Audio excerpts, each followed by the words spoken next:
Okay, people. This might be a Happy Holler special edition. I'm going to talk about Happy Holler today for sure. Almost an Agreement at gmail.com, Facebook, Twitter, YouTube. Go to the website, Almost an Agreement, and check out what we got going on there. We are going to do podcasts like we like to do podcasts, and you should join us and tell your friends to join us because we talk about the things correctly, and I'm right all the time. Right? Right. Almost an Agreement at gmail.com, Facebook, Twitter, YouTube. Go to your favorite podcast provider.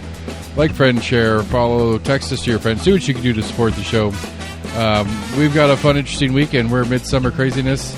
Many things have been happening, and there's many things to talk about, therefore. So Sam and I are going to break it down and talk some shit and do some other stuff, too. So, Almost Agreement, here we go, people.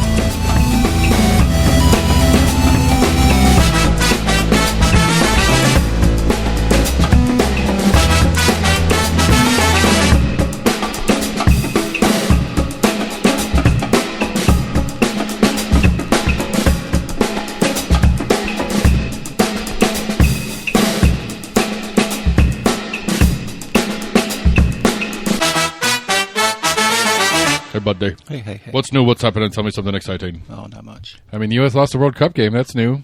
Haven't done that yet until yesterday. Oh, in this? Yeah. Well, not ever in the history of time. Right. But last minute.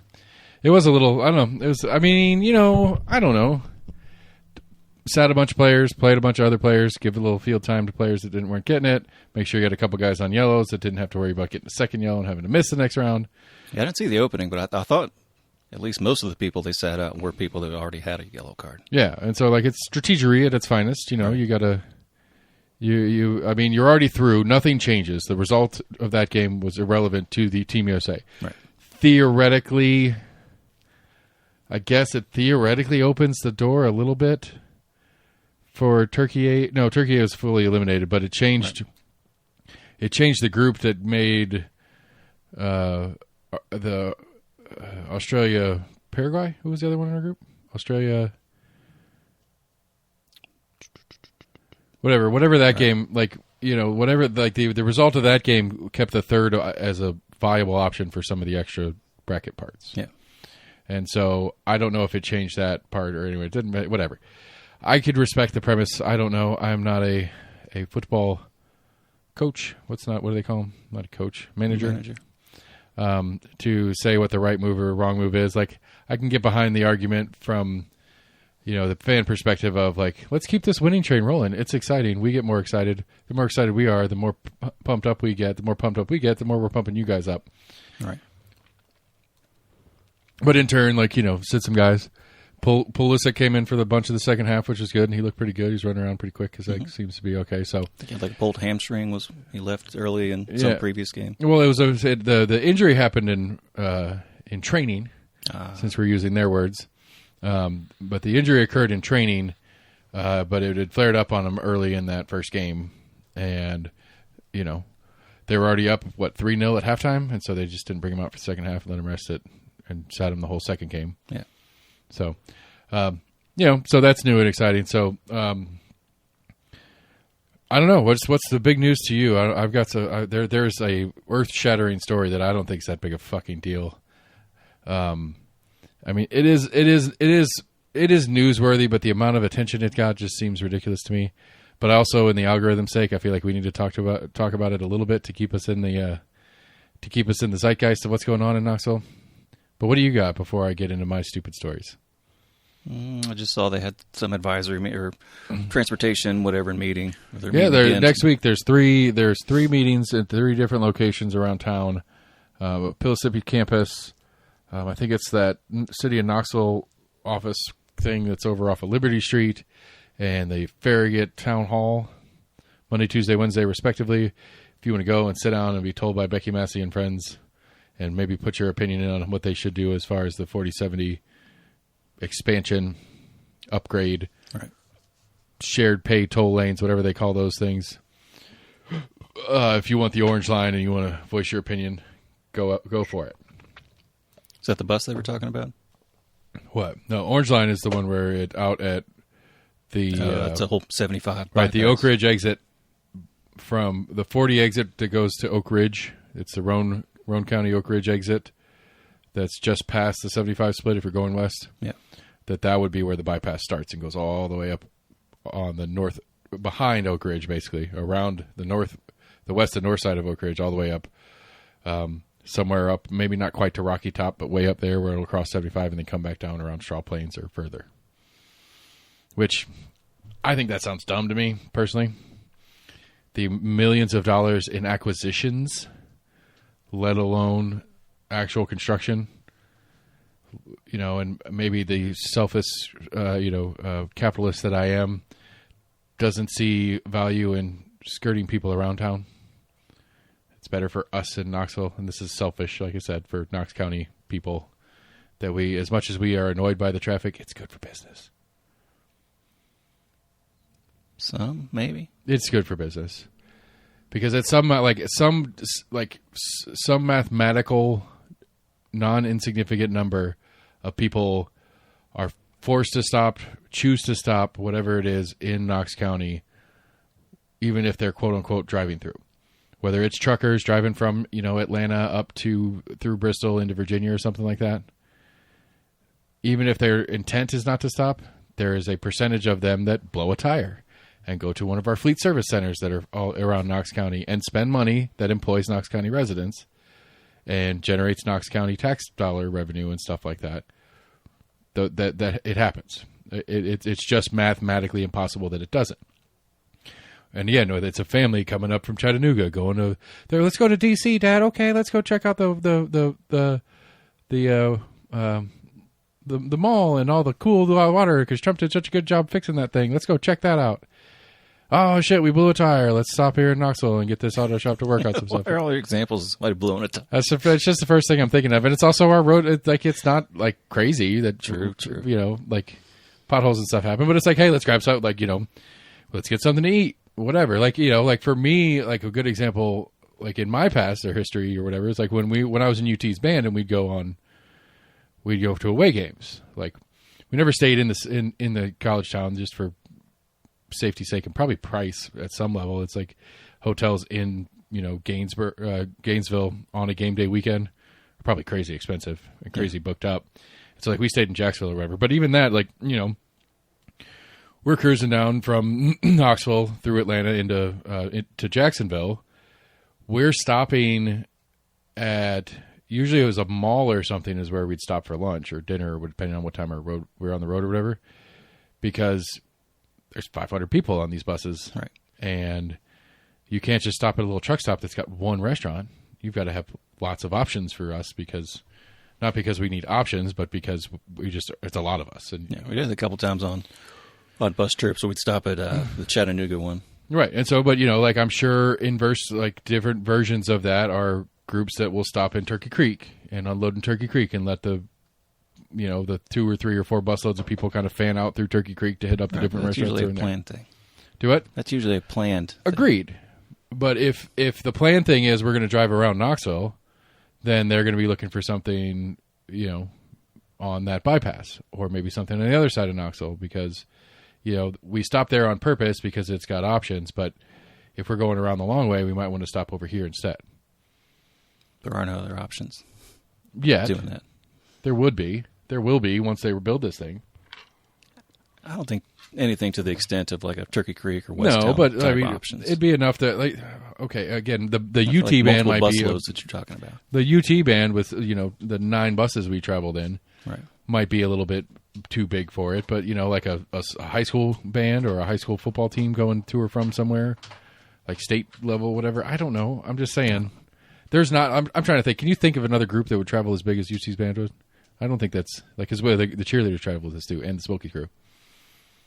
Smokey's crew, is that what you said? The dog and his handlers, and I guess the mascot guy too. I don't know where he was, or she. I don't know who's under that costume. Sure.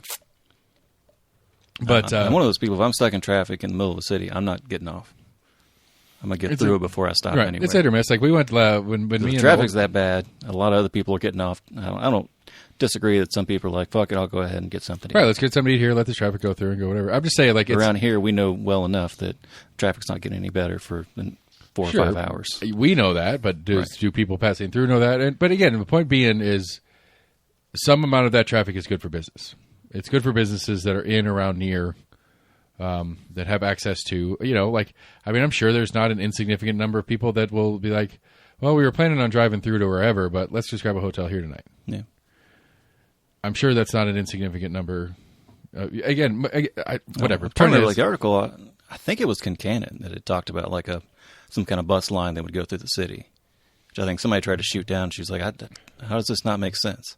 She's like, you want 30 cars or like one bus with 30 people on it? If you can get people to ride it, that's the game with the bus. The problem to me with the cat buses, and I haven't tried in ever, but like the problem with me with cat buses, like where I go regularly, like the most logical one for me would be to try to catch a bus to my central location. I don't know if it would be separate. I don't know if she mentioned that it would be part of the cat system or a separate kind of bus line. I think a weekend express is a great idea. I think like having a bus that runs from like the back lot of the Walmart in Turkey Creek, and maybe the same bus stops here at Westtown Mall and then goes straight to downtown Market Square, Old City. So you can go to games or you can go to night stuff there. And my whole thing, like my stupid, I want to do a light rail in Knoxville is I would like a light rail that's just a big T that goes from Turkey Creek, stops at Westtown Mall, stops at, what's the one, Western Plaza? Yeah. Right there before, and then stops downtown somewhere. And the big terminal would be right in the middle of downtown, but I could go up to the mall, hop on this train, have one stop between me and my target, which would be the downtown one, go up to the surface level or whatever it is, have some downtown, like have the downtown, bring the trolley back kind of thing, like so I can get out, like have the downtown train station match up with that downtown little bus station that's over there by the Civic. So it's like, hey, Tom Segura's at the Civic tonight. I can take my happy ass up to the mall and be at the Civic in 20 minutes. Don't have to pay for parking. Don't have to do it. Like, you've got to make it easy and cheap for people and efficient. Because what I don't want to do is spend an hour and a half on a bus, which may be the same bus, so it stops 37 times between, like, I don't know, it's 11 that runs basically Kingston Pike, right? Cat bus 11? Couldn't tell you. I think it is. But anyway, whatever bus that just runs Kingston Pike, like it runs all the way up Kingston Pike. It's like, okay, well, I stop, like I hang out, I jump on that bus somewhere around the mall, and it stops at every 2 intersections, every 3 intersections to pick up and drop people off, pick up and drop people off. I mean, it stops fairly frequently because that's the point, and I'm not opposed to that point because, again, you flip it over and you say, okay, well, let's say I'm over by the McKay's, formerly McKay's area. I'm somewhere on that stretch, and I get off there and I hop on the bus and I ride the bus from there 15 minutes to the mall, then get on the train 15 minutes and get downtown, and I did all that faster than you could do just the bus straight there or whatever kind of stuff like that. Like, to me, that's the only way it makes sense. And so, like, to do it with buses, I think it'd be a great idea. Personally, like, okay, you can, again, same premise. I go up to the mall, park in the back lot of the mall. The mall security has some level of they're going to keep an eye and make sure people aren't breaking into people's cars because it's obvious that the people aren't anywhere nearby because they're in the bus parking lot. But the bus cruises through there every half hour, picks up anybody in the parking lot for fairly cheap and takes them downtown. So you could just bypass all the downtown parking problems. I think it's a brilliant idea. I think you could do a separate bus line, one that's just direct. Yeah, that's what I'm saying. Okay. It picks up in the back parking, like the JCPenney top lot of the mall, gets designated to that, and you get on that bus, and that bus goes on to Morel, gets on 40, goes to the downtown exit, gets off downtown, drops off near Market Square or something like that. Yeah. And then goes, and then anybody at that area that wants to go back to Westtown Mall hops on that bus and it can expect the other way.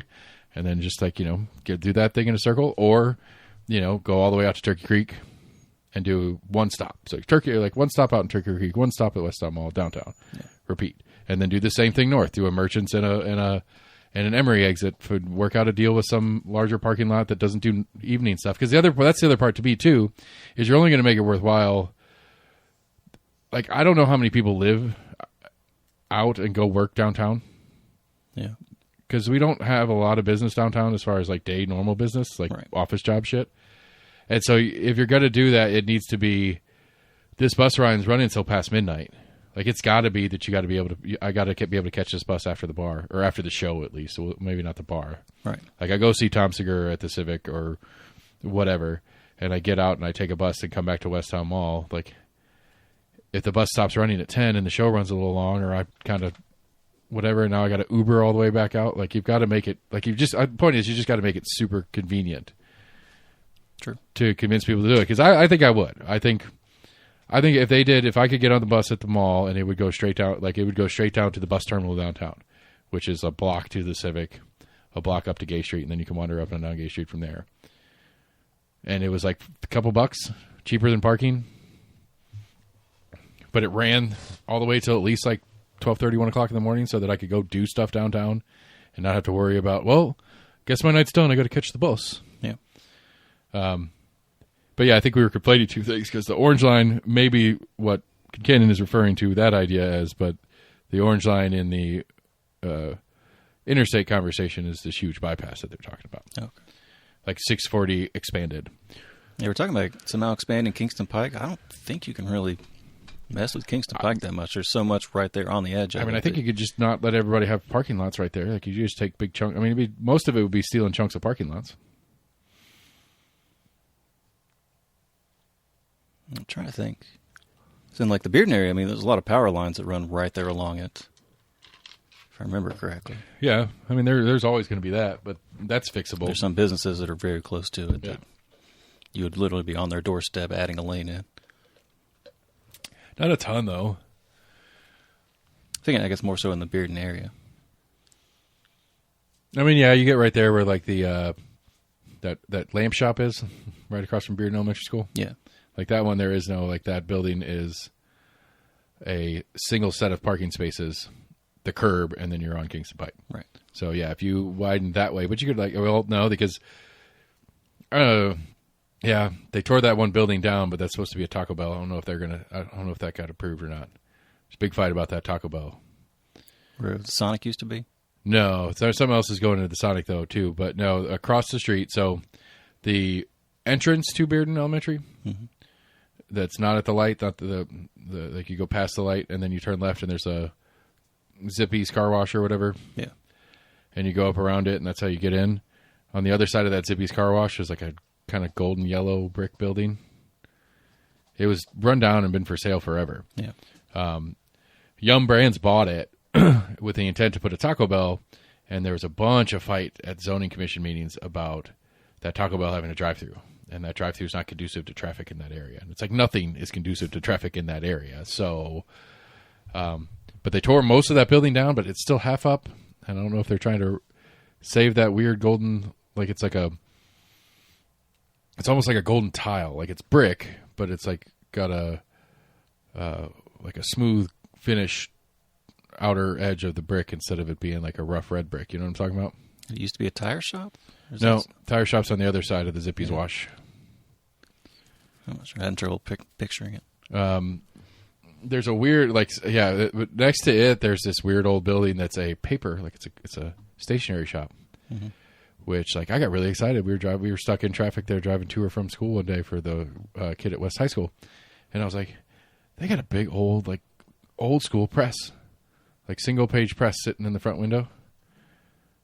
Where it's like the big right. Contraption, you put the piece of paper on it, and you roll on the inks and whatever, and then you put in each little individual letter. Right, you turn you turn the little wheel thing, and this whole big contraption goes and presses the ink into the paper, not just pushes it onto top.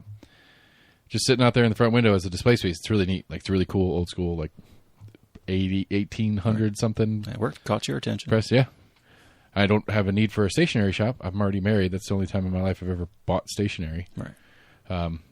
I don't intend. I mean, that's not true. I mean, I did have some custom made thank you cards, but that was a Canva thing. I didn't go to like a stationery place.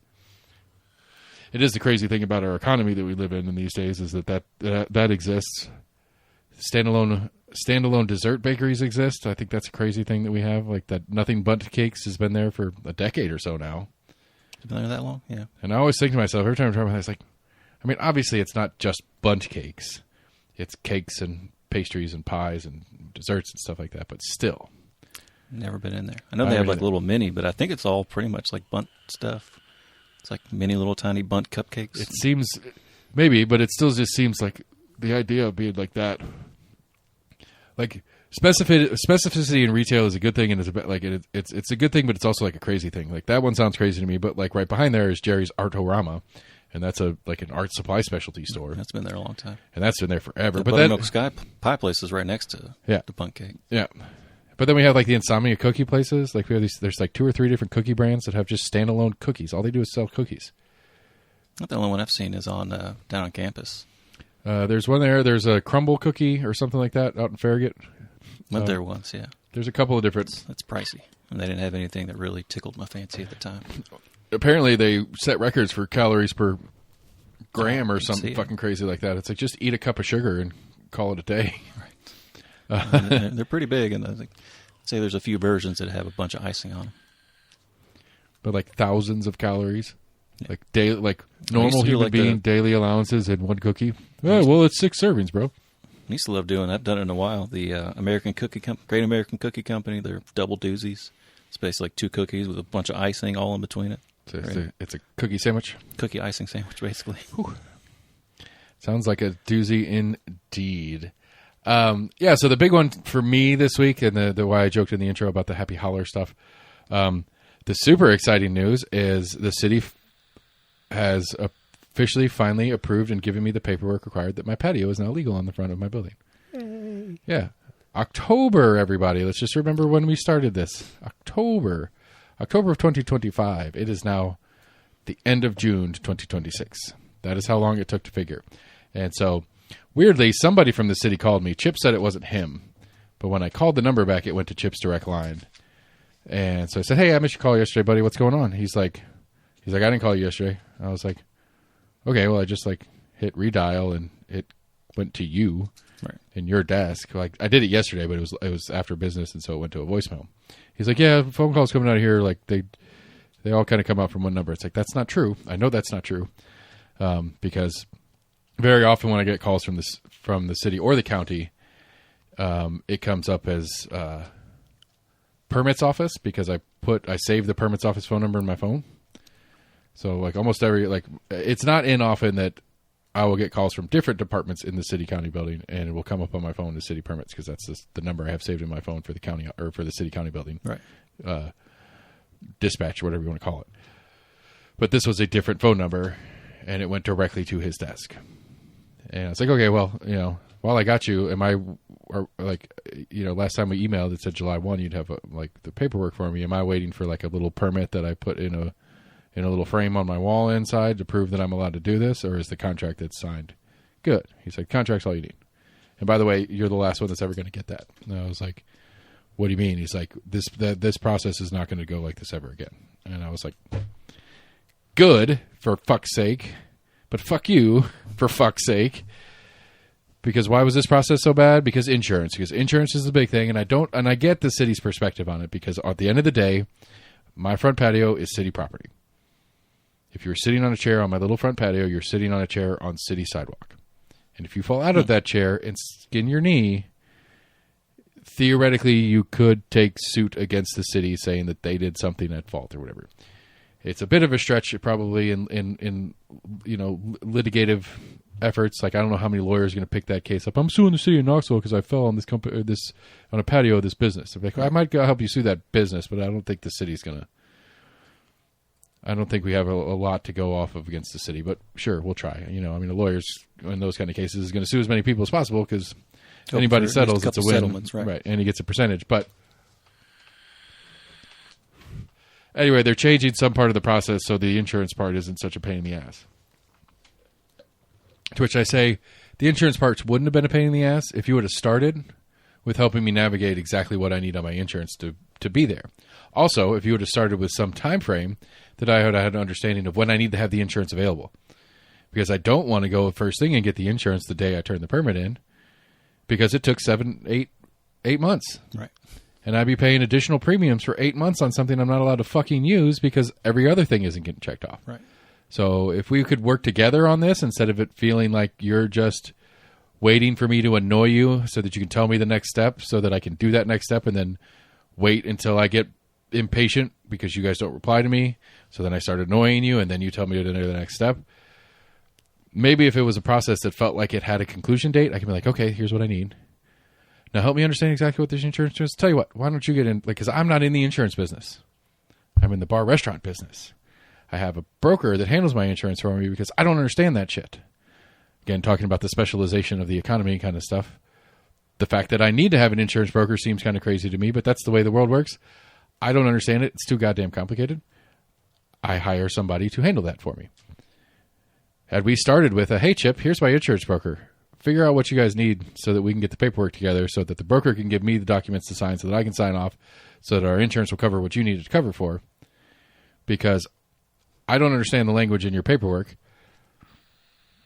Help me figure it out instead of just waiting on me to get annoyed. Like that's the only thing the only logical conclusion I can come to is that it's just like hopefully the resident business gets annoyed and fed up and just gives up. That's what it felt like to me. And I'm an obnoxious, persistent completionist. I start a process, I got to finish the process. Right. And so, anyway, that's the big exciting. There's this other story about like XYZ's closing after 22 years, and it's a funny story, sort of to me because I know the whole story before the story came out. Like I didn't know they were closing yet officially. It's been kind of hopped around as a rumor. It's not unheard of. Like, you know, the XYZ in an interview with one of the local news stated very plainly that he hasn't been paying a portion of his rent. Like, basically, there was like all commercial rents do it. A lot of residential rents do it where, you have a lease period and then we can sign a new lease, but usually the new lease comes with a rent raise. Like rent goes up a little bit. Typically, yeah. And then a lot of times, especially in commercial leasing nowadays, this is a newer thing, but a lot of times like a commercial lease from day one, not even a renewal, but like a day one lease will be like, okay, first year is this much, second year adds this percentage, third year adds this percentage. And so apparently, I don't know exactly when, but at some point, Richard at XYZ signed a lease extension, and that excluded an additional X number of dollars per year or per month on rent, starting at these dates and these dates and these dates. And he's just like, no, I'm not paying that.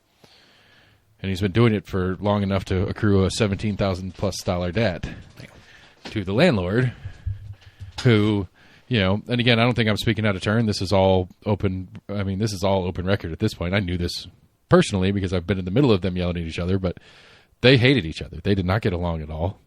They fought quite often. Half the time when Richard was yelling at me about something else about something I was trying to do in the neighborhood, it was just he was really mad and frustrated with his landlord, and I was the first thing that wasn't an employee that he got to yell at. Right. And I guess he knew I would take him yelling at me, and he would yell at me about my thing, whatever my thing I was trying to talk to him about. But in, looking back, it was really, he was just like, it would end up in the middle of something. I'd be like, hey, I want to do a nude run down the street. Like I didn't ever want to do that. I'm just saying, right. Like I'd be talking about some stupid idea I had to try to promote the neighborhood. And he'd yell at me about how stupid my idea was. And then in the middle of yelling at me about how stupid my idea was, fucking landlord did this to me and he's not doing this to me. And it's like, which one are you mad about again? I'm confused. Right. And so like, it's kind of funny, but like I had a number of people reach out to me asking for what's going on, including a couple of media sources. WBIR called me today and was like, hey, we had some questions about that time you guys tried to buy XYZ. And it's like, okay. So I answered what I knew of it. It wasn't really like that was it was a mixed enterprise. At the time, I didn't want anything to do with it, and I still wouldn't necessarily want to do anything with it now. Not that I have an issue with it. It's just like there's enough going on. I'm busy enough with everything else I have going on to add a new entity that's a little bit of a step out of some of my comfort zone. Right. Not because I'm uncomfortable with gay people, but because it's a different functional style business than what I've been doing. It's a club, essentially. Yeah. Right. And the functional hours of operation, I don't want to be up that late. I don't want to deal with that kind of stuff. I still don't want to do that. And so like that was more of a Max was interested in doing that as a spinoff of his own outside of me. And I was like, okay, like I have some concerns with, the idea of you running a bar business 2 doors down from a bar business that we share.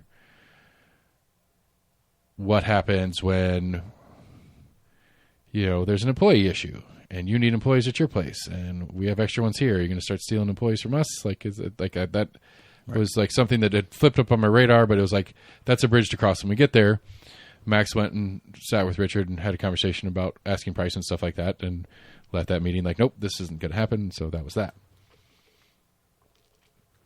But apparently Richard had told WBIR that a little bit about that story, and they were trying to verify some facts on it. And I was like, well, A, I wasn't included in that, but B, as far as I understand it all, it was, I think the analogy inquiry.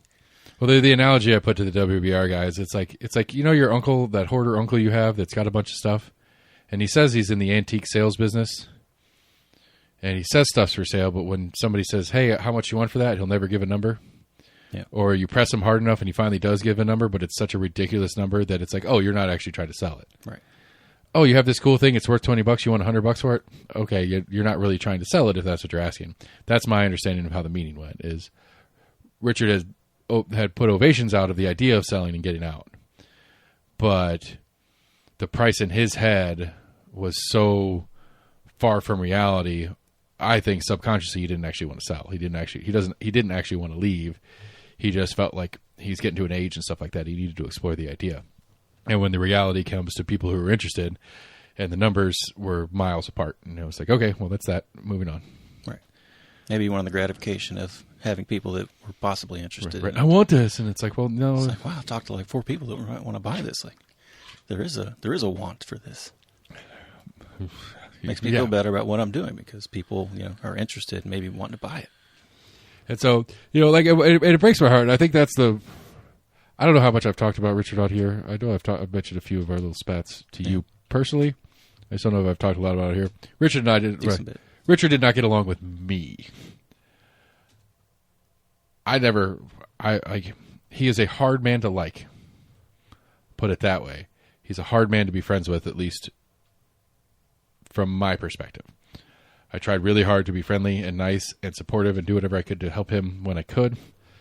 He didn't want any of it, but he wanted to lash out a lot, and so I took a lot of verbal abuse from him for stuff that didn't really have anything to do with it. And for the most part, I kind of understood it, and it's like, I don't care.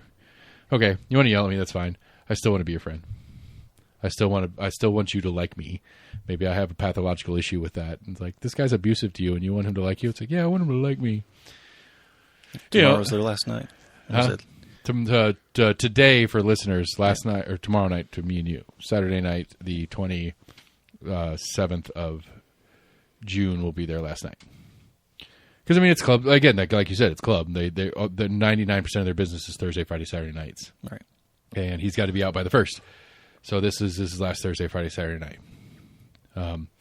But like some of the stuff, like it's just crazy. Like the Facebook post that they did to announce that they were closing was such crazy, like just unbelievable, like garbage, like dumpster fire kind of stuff. Like, this isn't any of my business, but I'm gonna that's what the whole news maybe that's a good way to put the whole news cycle on it. Like, News Sentinel put out like 4 or 5 different like fast articles when it came out. So it was like Monday night is when they came out. They had put out an article and it was pretty late Monday night. I got a text at like 10 o'clock. Like, hey, did you see this? And it's like, no. He's like, and then it was a friend of mine in media who was like, what do you know about it? It's like, well, this is what I know, but I wouldn't put any of it on the record. And then I text Richard directly and said, I'm really sad to hear about this. And then I text Daniel Shu directly and I said, what the hell's going on here, man? Why is this blown out of proportion? He's like, it's all bullshit, whatever, blah, blah, blah, blah.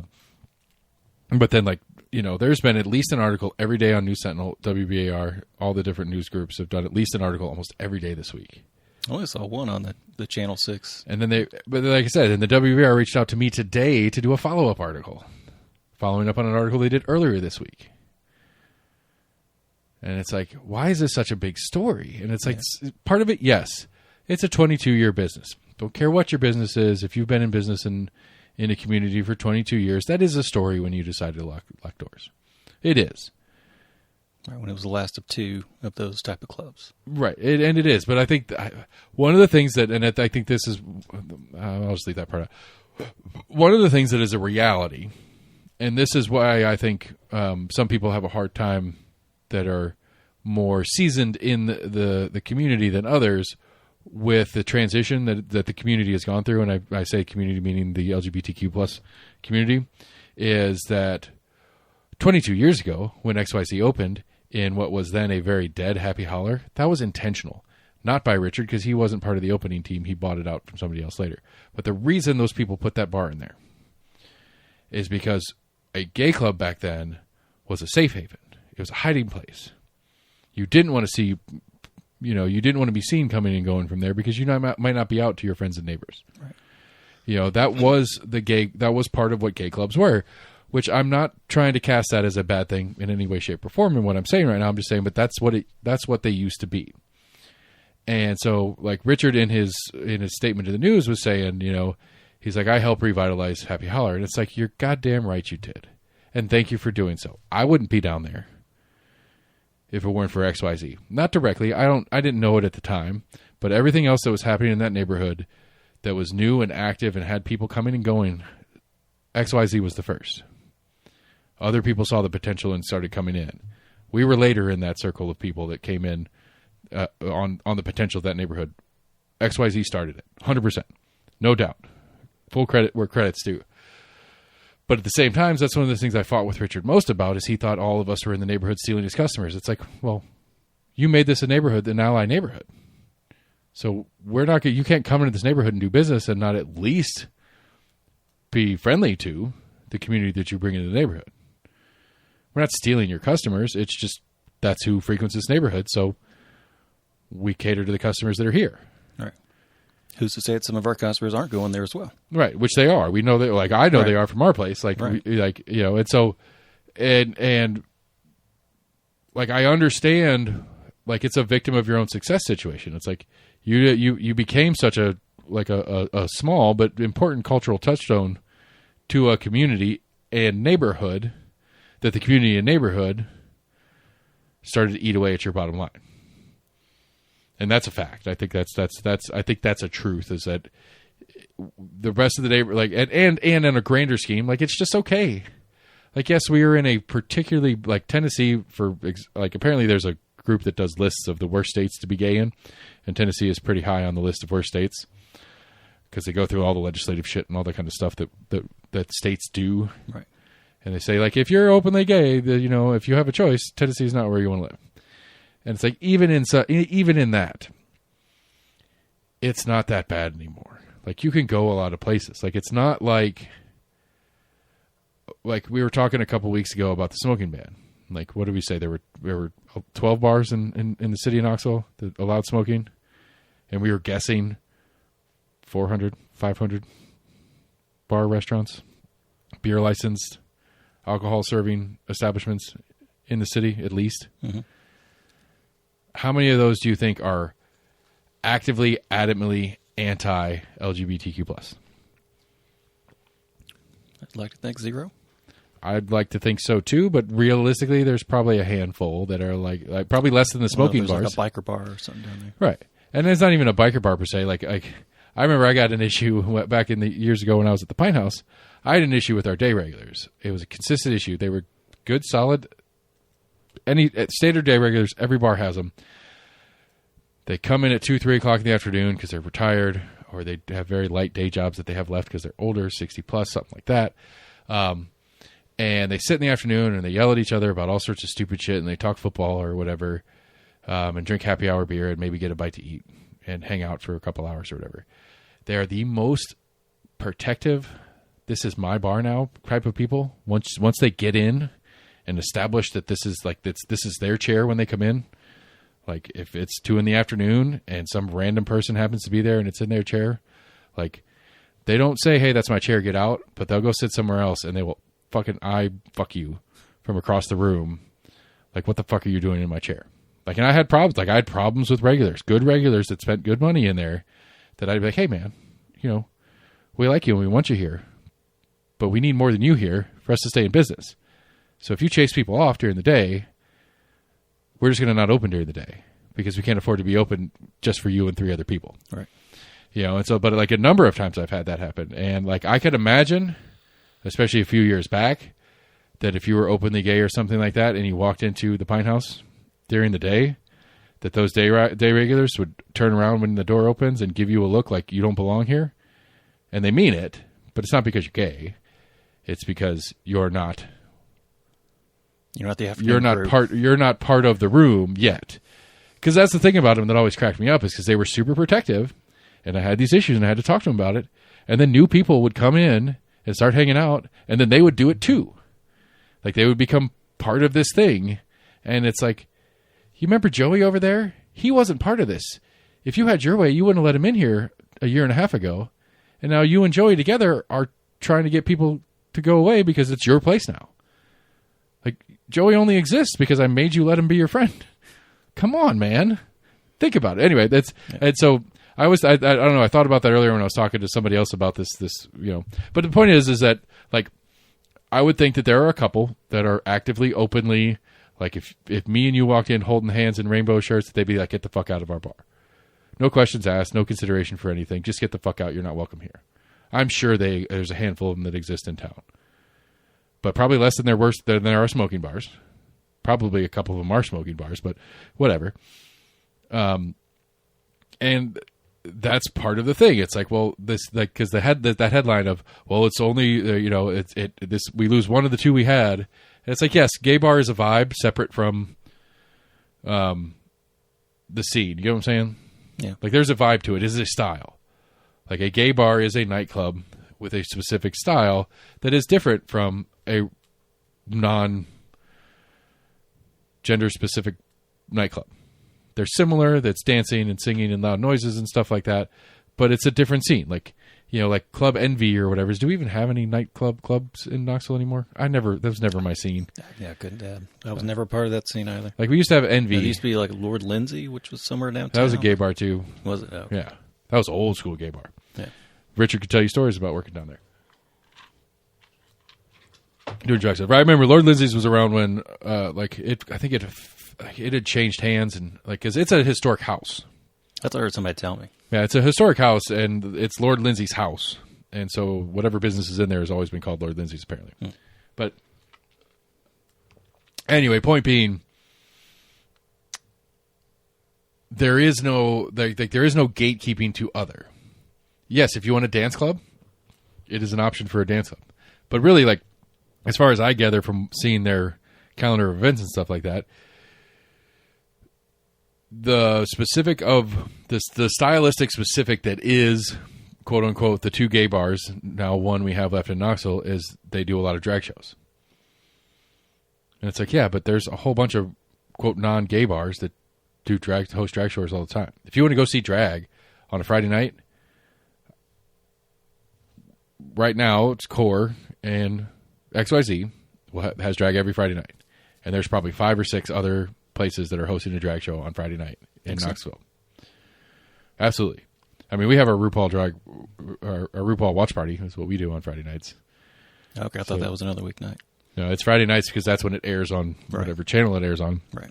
And so we watch it, and we have some queens that come out and, like, interact with the show. It's a crazy. It's kind of fun. It's crazy because it's like, like, I never did it. Like when Game of Thrones was huge, places started hosting watch parties of Game of Thrones.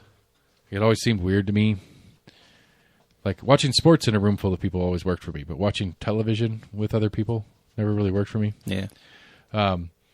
But like, too much talking for me. Right. But like, if it's something that everybody's into and everybody's serious about it, it can be pretty cool. Because there is something excited about being with a group of people that is all into the same thing, and like some shocking things happen and the whole room goes, right. And then afterwards, like, holy shit, did you see that happen? That was crazy. And you're all talking about it afterwards. It's super cool. And so anyway, that's kind of what we do with it. But it's more like Rocky Horror Picture Show style, where there's a lot more interaction and back and forth between our hosts, the crowd in the room, and what's going on the TV. So it's a whole big thing that we do that on Fridays when it's airing. Yeah. But so anyway, like, I think that's one of the things that's like a missing piece in this that makes it sound different than it is. There are a good jillion places where if it's not about who you are as a person, it's about what you want to do on a Friday night. And that is not a special subset of places anymore like it used to be. And I think that's part of the other part that people are refusing to don't know how to word it, but yeah, I think that's a big part of this story that's just kind of missed. Right. I don't know. Like again, like it's as an institution that's been there for a long time. Okay, I get it.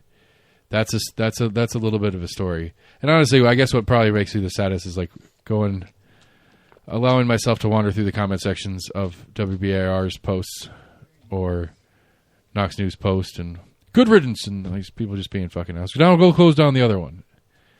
It's like, why do you fucking care? Like, again, I have a new nemesis. I can't remember his name. Michael Baer. He ran for county commission, but then got removed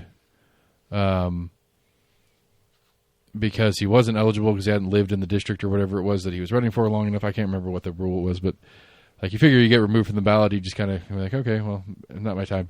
He is instead invested in making sure everybody in town knows who the fuck he is. He's just biding his time till he is eligible. For a future run. It's not a bad strategy. I don't disagree with that. But like he's a MAGA idiot and he says stupid things. So like he's on the Betsy Henderson train and he's on any of the Republicans. Vote Republicans.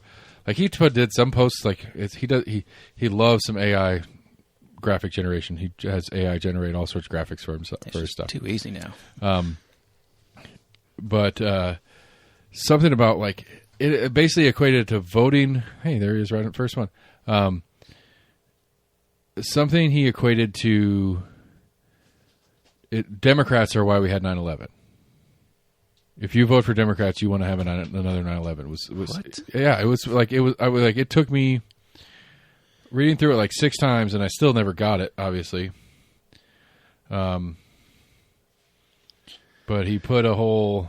Let's see if I can find it. Come on, there we go. All right, so I will never forget 9/11 and the animals that were responsible for it. I was 25 miles away and saw the skyline burning, so I don't want to hear a peep from anyone. Vote MAGA. What the fuck does that mean? Like, what does that mean? No idea. Who was president when 9/11 happened? Bush. I mean, how many presidents, Bush and prior, have been doing some really weird, shady business shit with the Saudis since, like, end of World War II? All of them. Like this, like the issues we have in the Middle East are not a partisan. They're not. There's no partisan divide here. Like it's not that it's the Democrats that got us involved in all this bullshit. Is why Iran wants to kill us and why, all this. Like all this is a completely bipartisan issue. The Middle East hates us. Right. Arabs hate us. It doesn't help that MAGA people like to hate on Muslims for no fucking reason.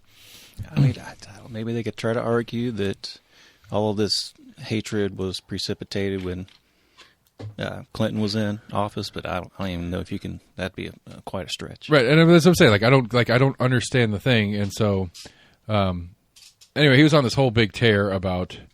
I started arguing with him because he was on this big tear about there is an image of Bo Hawk County candidate for Knox County mayor and Huckabee, I think his name is, who is County Commission District 3 candidate, Democrat, at the Sono Pride event last weekend with a particular couple of dudes in drag, one of which is Father or Sister Ballgag, I think is her stage name.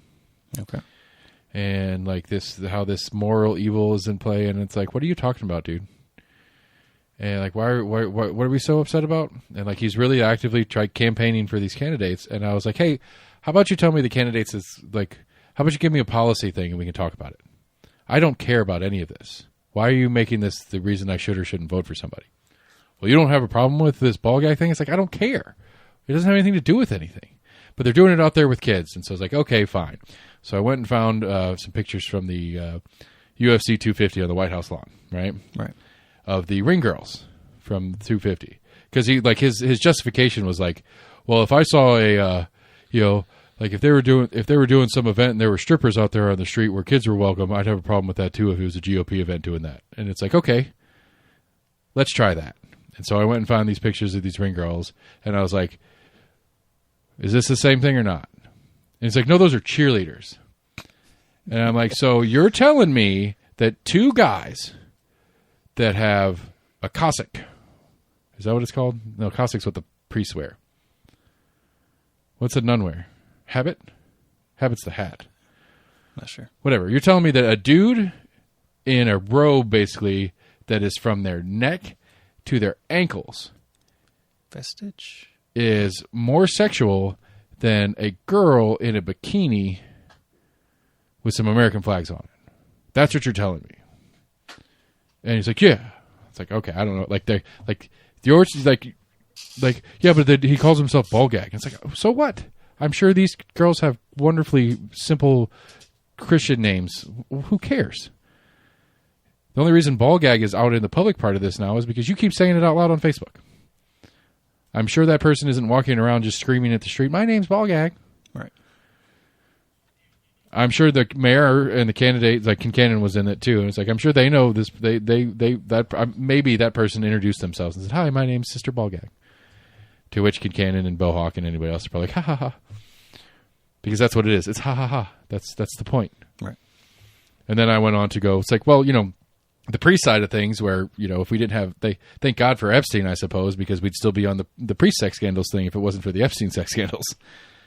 And then somebody called me deranged because I'm okay with making fun of faith. And it's like, I'm not, like, you're missing the fucking point, person. It's like, I'm not saying I want people to make fun of your faith, but I'm not saying that they're not allowed to either. And that's the big difference. The big difference is I'm not telling people what they can't do. And you're trying to. Right. Do I want people to make fun of other people's faith? No. But I'll defend them. And then they said something like, try making fun of Muhammad. It's like, why?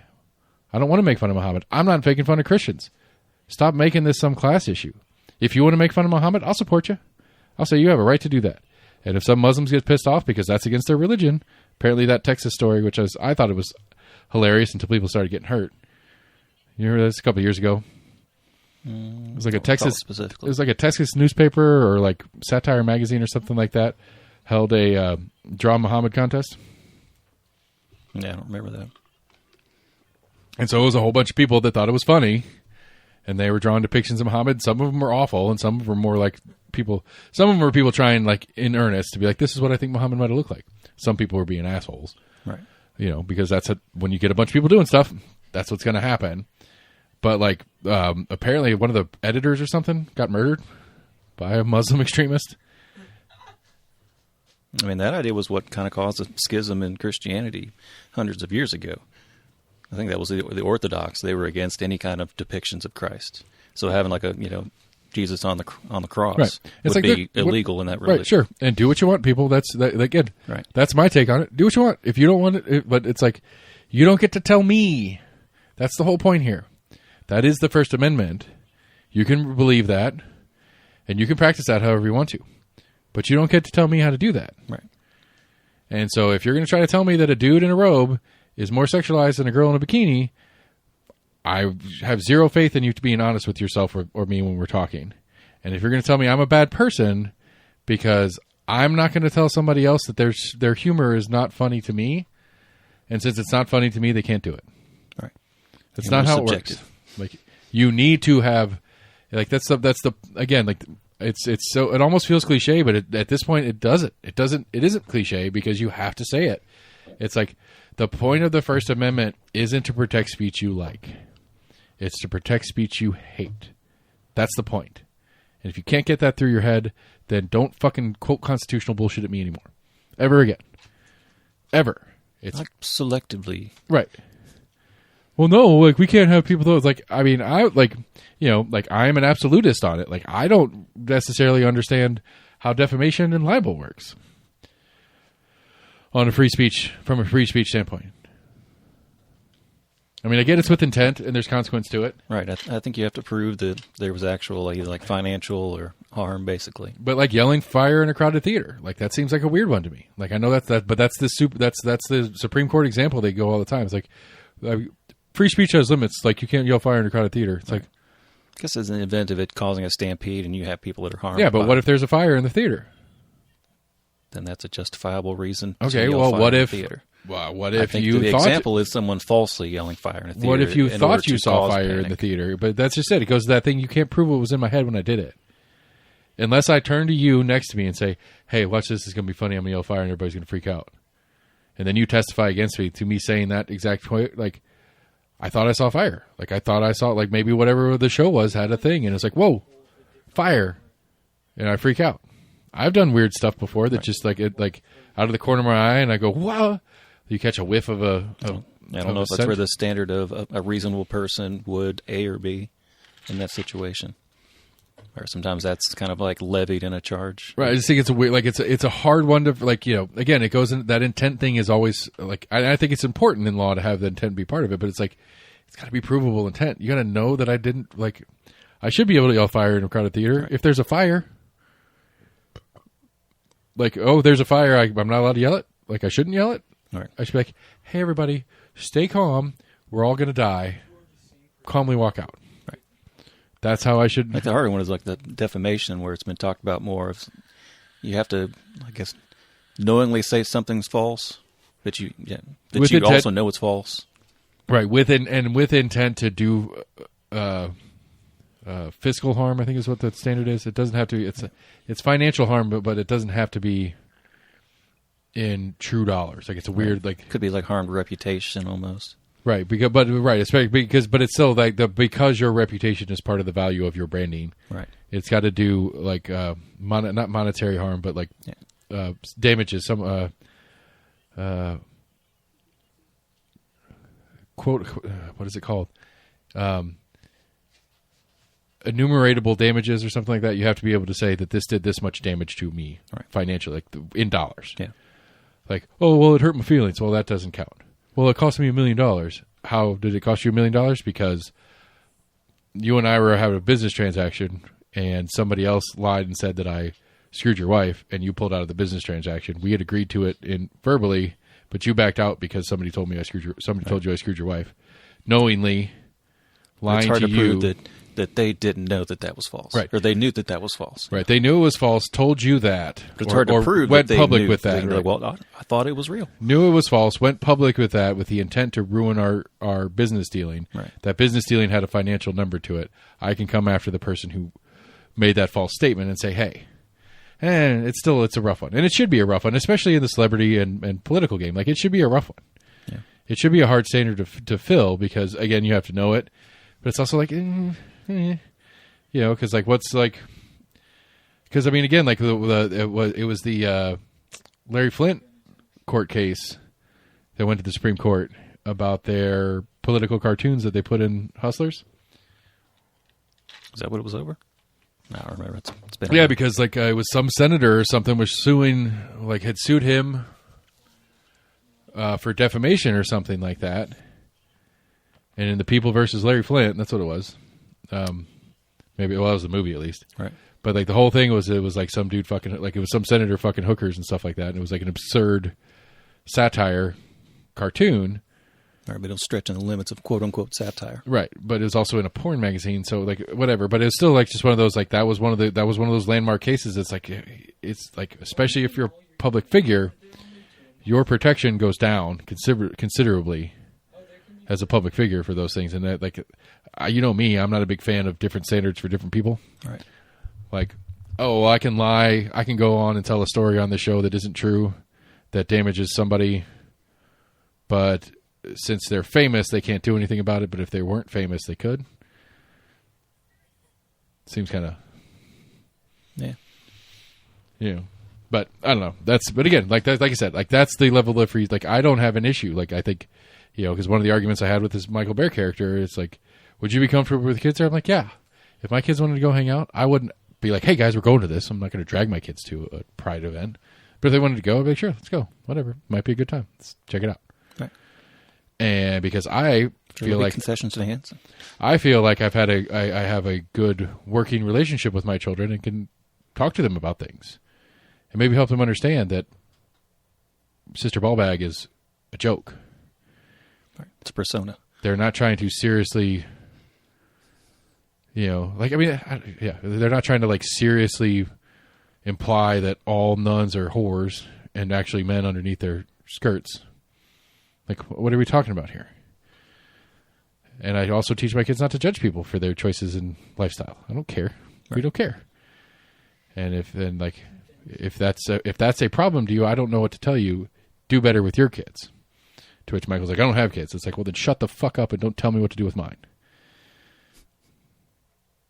Like, how are you going to be okay, sorry. I don't have kids, just cats, or unless you count my cats. That was the quote he replied to me with.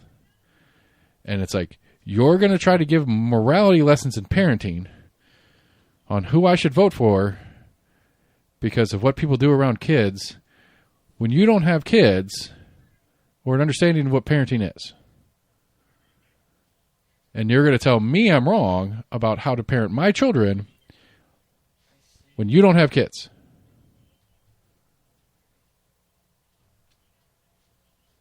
I know I'm crazy. I really do. Like, I know I'm crazy because I got into a Facebook argument thinking I might broaden someone's horizons enough for them to go, okay, I see what you mean.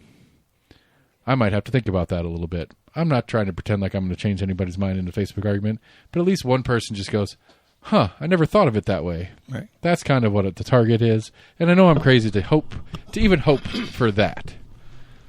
But good God. And this is and again, this whole subset of this conversation stemmed from falling down the rabbit hole, seeing some of the comments on the XYZ closing stories. And it's like, what the fuck is wrong with you? Like, what is wrong with you? Who cares? I want everybody to know how I feel. Hey, everybody. I want those likes. Everybody in the room, raise your hand if you know where Core Knoxville is. Okay, everybody in this room knows where Core Knoxville is. I've never been in. I know where it is because I went to Green's Military a couple times and it's right next door. Right. So I think that's even changed names a few times, but it's been a club there for a while. I'm just saying, like, in one of these just cesspools of comments underneath this Knox News article, like the 100 people that commented, handful of them were like, yeah, let's go. Hey, who wants to go to XYZ one last time before they close? Yeah, me, blah, blah, blah. There's a handful of that. Oh, bummer, this sucks. We only have one left now, or stuff like that. There was a handful of those comments. But like, of all the people that were just being openly hateful and terrible people, do you even know where it is?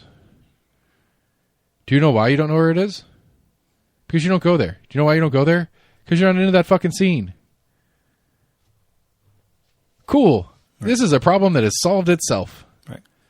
I don't like country music.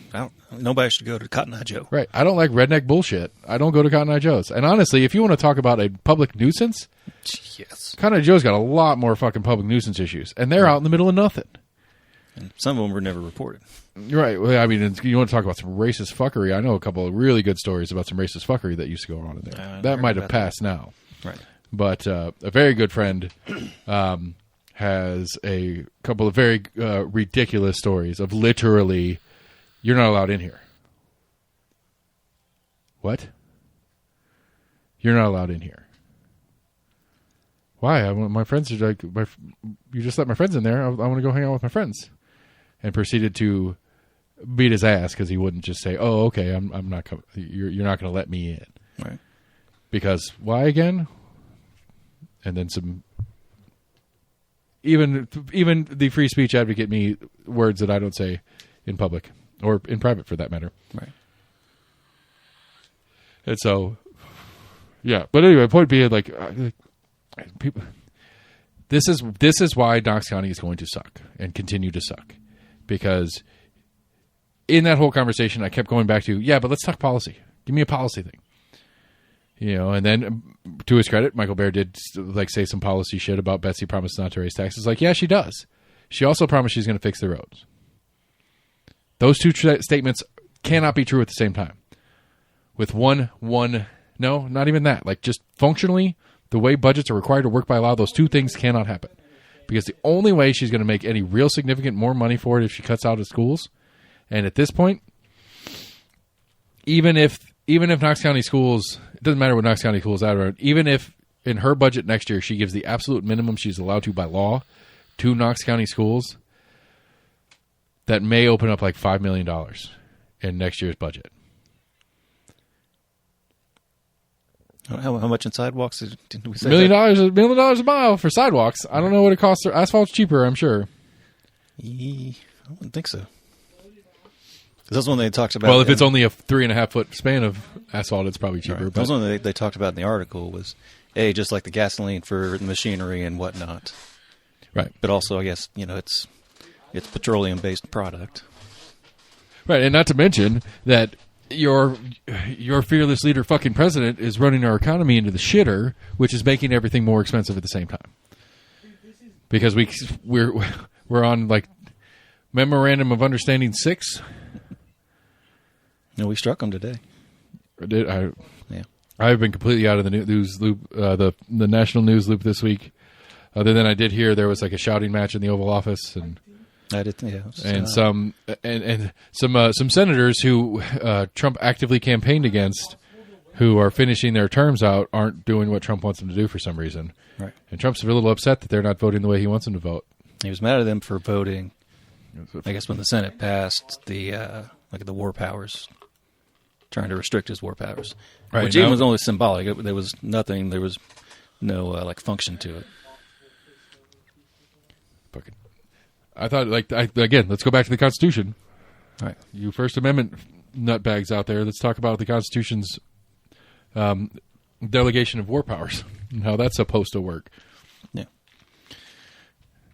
But, I mean, I don't know, like, I'm angry after this weekend. Like, I'm sad. I'm sad that XYZ is leaving. I'm sad that I don't get to get yelled at by Richard anymore. Like, I really do like that guy. There's something like that, like a kind of beat up stray dog that you see kind of regularly around work or something like that just comes around and really meek and passive. But when you get close, he growls at you. But then you put the plate of food down, he's like, right. And you can tell he really appreciates it. But he's just so beaten down by everything that when you get close, he growls at you. That's Richard to me. And it's like, I don't feed him, but like, it's an analogy, people. Right. It was a neighborhood presence that everyone right, and it's a staple, it's a cornerstone, it's not important in the. I think it's important to the greater culture of Knoxville, not just the subculture that it catered to, and I think that's a loss to the greater culture of the city of Knoxville. However, I do think it's important to go back to the point of there are gay bars closing all over the country, in friendly and not friendly places to that community. Because even in non-friendly places like Knox County in Tennessee to that community, it's still more or less relatively safe to be openly gay and out in public. And so the need for a hideaway is going down. And so the market as a business opportunity is not as strong as it used to be. And I think that's just a reality. Yeah. But I like it. So it makes me sad, but it makes me really angry. Like really angry. Like, it's like people are going to vote on this. People are voting on this issue. Obviously. Like, Bohawk is okay that gay people exist. I can't vote for him. It's like, what are you talking about? Like this, okay, Bohawk acknowledges reality. I can't vote for him. Betsy Henderson is literally lying out of both sides of her mouth every time she talks about what she wants to do when she's mayor. It is a fact. Like, this is not defamation, people. Like, this is factual statement. There's no way that she could say she either doesn't know or understand, or she is intentionally being misleading with her statements. I lean towards she's being intentionally misleading. There is a sliver of a percentage of a chance that she could not know any better. I don't believe she doesn't know any better. She's finishing up her second term on school board. She's been in local government and politics. In school board, and school board deals with their budgets and stuff like that. She knows how to look at a budget and read it and understand it. Right. She has no excuse not to have taken the opportunity to look at it and read it and understand it. However, I have reached out to her campaign a couple of times, and they don't answer. They don't respond to me. Fine, whatever. I'm not real media. They don't have to. But, like, I don't believe she doesn't know better. And so she's actively choosing... She's either actively choosing not to look at it so that she can say it and not be officially lying, or she knows it and she's lying. There's only two options here. I can't imagine a third.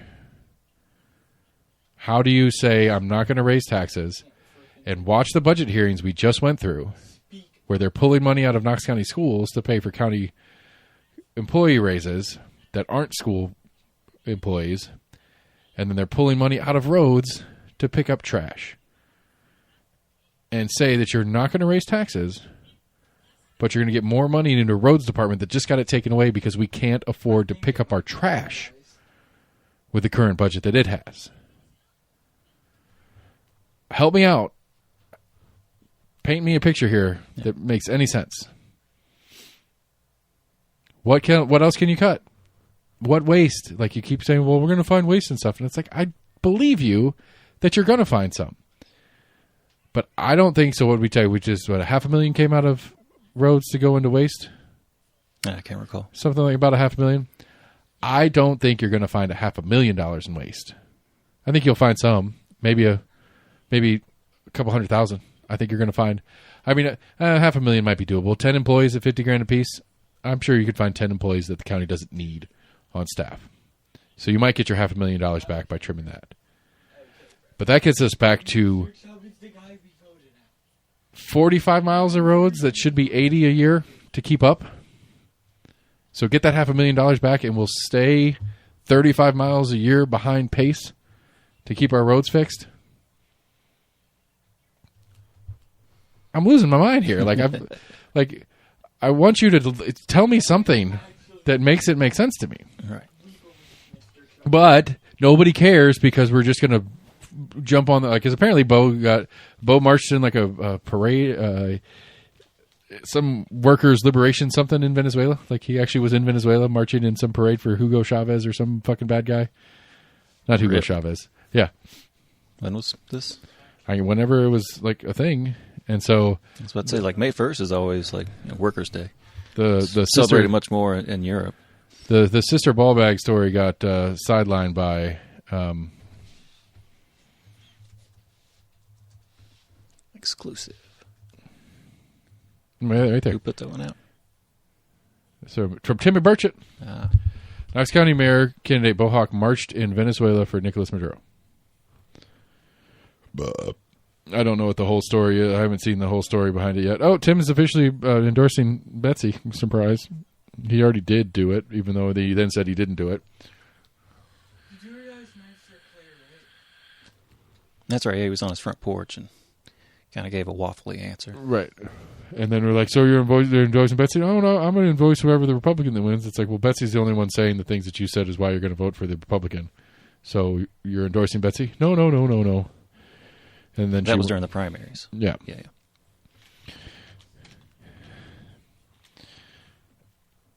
Oh, I don't know. I mean, I don't know what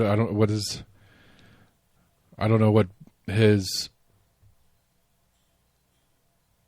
Apparently, Bo came out and said he was young and dumb at the time. Didn't really apologize for it per se, but just said. I mean, he's young and dumb now, I'm sure. Listen, I don't think Bo Hawk's a great candidate. I just don't. But, if you're a Democrat in Knoxville, running. Right? If you're a Democrat in Knoxville, Knox County, this is like a I don't know. This is like a knight or a rook move in chess. Like, it's bigger than a pawn, but it's not a winner. Like it could. It's not out of the realm of possibility that the knight is what wins the game for you in chess. Right. But it's just moving things around the board. It's trying to get a viable conversation to go on certain issues. It's trying to be like, okay, well, he's going to run and he's going to bring up this, and yeah, he's going to lose the race, but it's going to force the conversation to move and talk about these things. So far, poor choice, Dems, because you've had too much excess, like you've had too much non-essential bullshit. Yeah. Like, I will give them credit, as far as I can tell at least. The Knox Dems have been actively not bothering with the culture war stuff that the right is doing locally. Like, they're not responding to, like, what are you doing? Hey, volume check, please. They're not responding to any of the attacks about, like, these different culture war stuff that's going on. Yeah, sometimes it's better not to. I don't know. Like, I still, like I told a couple of people, like, I think I haven't seen it yet. Maybe I'm missing something, but I have not seen. I'm not particularly impressed with their campaign. Like, I don't think they're campaigning him well at all. Like, there's a machine here. There are enough Knox stems that you can do some machine stuff. They're not doing my umbrage joke, which I think is fucking brilliant. You know my umbrage joke? You may have mentioned it. I don't recall it now. So, sorry for listeners who you can't see the pictures. Oh, yeah. So, Professor Umbridge, if for you Harry Potter fans out there, and Betsy Henderson are the same person. And they are. They're exactly the same person. As a character, as a ridiculous character as Umbridge was, they're exactly the same person. Like, it didn't need to come directly out of the campaign. Just get some of the surrogates out there to start circulating it and let it do its, let the internet do what the internet does and get it spread around and see if you can't get it semi-memeable in local groups and stuff like that. Right. Let AI do its work. Yeah, like just push and work it and do that kind of thing. And then like I said, like the one to me is it's roads. Taxes are going up, people. I don't think Betsy has a choice. I think Betsy's going to win. I think Sherry Super might win. That sucks. But I think these crazy ass Republicans are going to win, and they're going to promise no tax increase. And we're going to be this time next year, and they're not going to be able to balance the budget. Think it'll be that quickly? Yeah. Yeah. I mean, look at what we just did. True. You know, like, and honestly, maybe they will be able to, because maybe they're going to be able to go as at bare minimum with Knox County schools, because there was not much freak out at all over the $4 million they pulled out of Knox County schools budget to pay for these salary increases, which I find fascinating. Again, their rhetoric. I support schools. Schools are all that matters. Schools are important to me. Budgets, people. Budgets are where priorities meet reality. It's more important that the guy that works for the city of Knoxville that picks up your trash gets a 60% tax increase than we keep 80 teachers in Knox County schools. Or that we build a new school that maybe has enough room for all the students to fit inside of it. And not have a bunch of outbuildings at this new school immediately. But no, I was telling you, I was trying to get you a job with him. That's a city park. That's city parks, though. Never mind. Knox County Parks. You know, the guys that work for Knox County Parks that keep the baseball fields up and pretty and nice, they get a 6% tax increase. Yeah, but 80 teachers get fired. Not a tax increase, a raise, 6% raise. Sorry, thank you. Yes, yeah. They get their raise. 80 teachers get fired, and nobody's freak. Like I've not seen freak out on that, and I'm not surprised, because that's the truth. Was it widely reported? Yeah, yeah.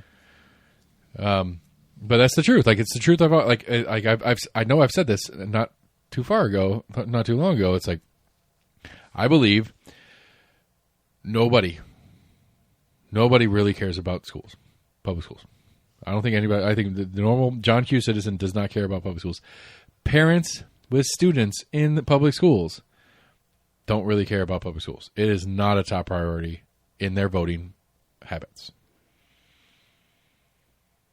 Think they're just pretending they care They about it? say it because it's why do politicians run on it if they don't think it's an issue? You would think they would start backing off. No, I think it's like a weird echo chamber thing. Like, I think they say it because, like, I think the voters say it because it's important, like, because it's the right thing to say, and I think elected officials say it because it's what the voters want to hear.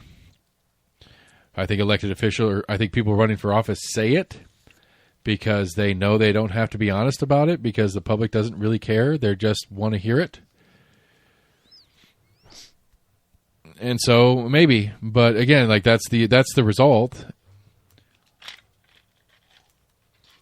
Knox County Schools is going to take they're like I said, like the math says 80 teachers this year aren't coming back or aren't getting added that they wanted to add. Maybe that's potentially the way to look at it. Yeah. So that same 80 teachers isn't going to be in the docket next summer, plus a certain number more. So by this time next year, Knox County Schools is going to be 100, 200 teachers understaffed for what they want. And maybe what they want is excessive, to be fair. I don't know. But they're definitely going to be understaffed. And it's only going to get worse next year. Because our 45 miles of road, again, that should be at least 80 a year, aren't going to get paved. We might get 45 again next year, if we're lucky. But even that, I think it's going to go down too. I think road repairs are going to go down. I think schools are going to get less money. I don't know what they're going to do about the trash pickup situation. I think there's no mathematical way that we are going to see more significant service problems from our Knox County government without a tax increase. It just doesn't make math sense. Yeah. I know some municipalities, I'm assuming it was a cost-saving thing, but you would think it'd be a little bit of a wash where they've cut recycling services. Because they don't do it anyway? They just throw it in the dump anyway? I'm not sure what our process is on what we actually do. I don't know. I mean, I've looked at, there are a couple of facilities in the area that do metal, glass, etc. But I mean, yeah, all the service centers, as they say, around town have a bunch of trash, and then they have a whole set of blue dumpsters that are all divided into. And as far as like the city picking up. Well, yeah, I don't know what the city does. Because I know when they rolled it out, I don't know, 6 or 7 years ago, where I don't know if it was like a pilot program, but it was like the first so many people that signed up got like a free recycling bin, basically. And I think after that, I don't know if you had to pay for the bin itself, but I think it picked up the same time as your trash. Oh, maybe they can make the trash cans smaller.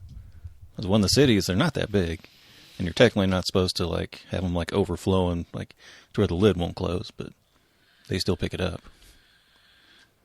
Well, don't do that in a commercial dumpster. You get fined for that shit. Right. They have dash cams in all the dumpster pickup trucks, and they take a picture and they send it to the office, and then they send you an extra item on your bill. Yeah. And say the lid wasn't shut. I mean, I got one a while back. It was like I think they call them trays. So when you get a 24-pack of cans, there's the little shallow box that they sit in. Right. One of those was stuck. It wasn't propping it open because there was a bunch of stuff underneath it. It was literally like somebody picked up the top, tossed the box in, let go of the top, and the top came down and sandwiched it. There was no trash behind it. You could see it in the picture. It was literally just stuck. It wasn't, I mean, yes, the door was open. The lid was open. The 2 inches that this box is thick. But it wasn't because it was stacked up that high inside. It was just because that box was wedged in the doorway.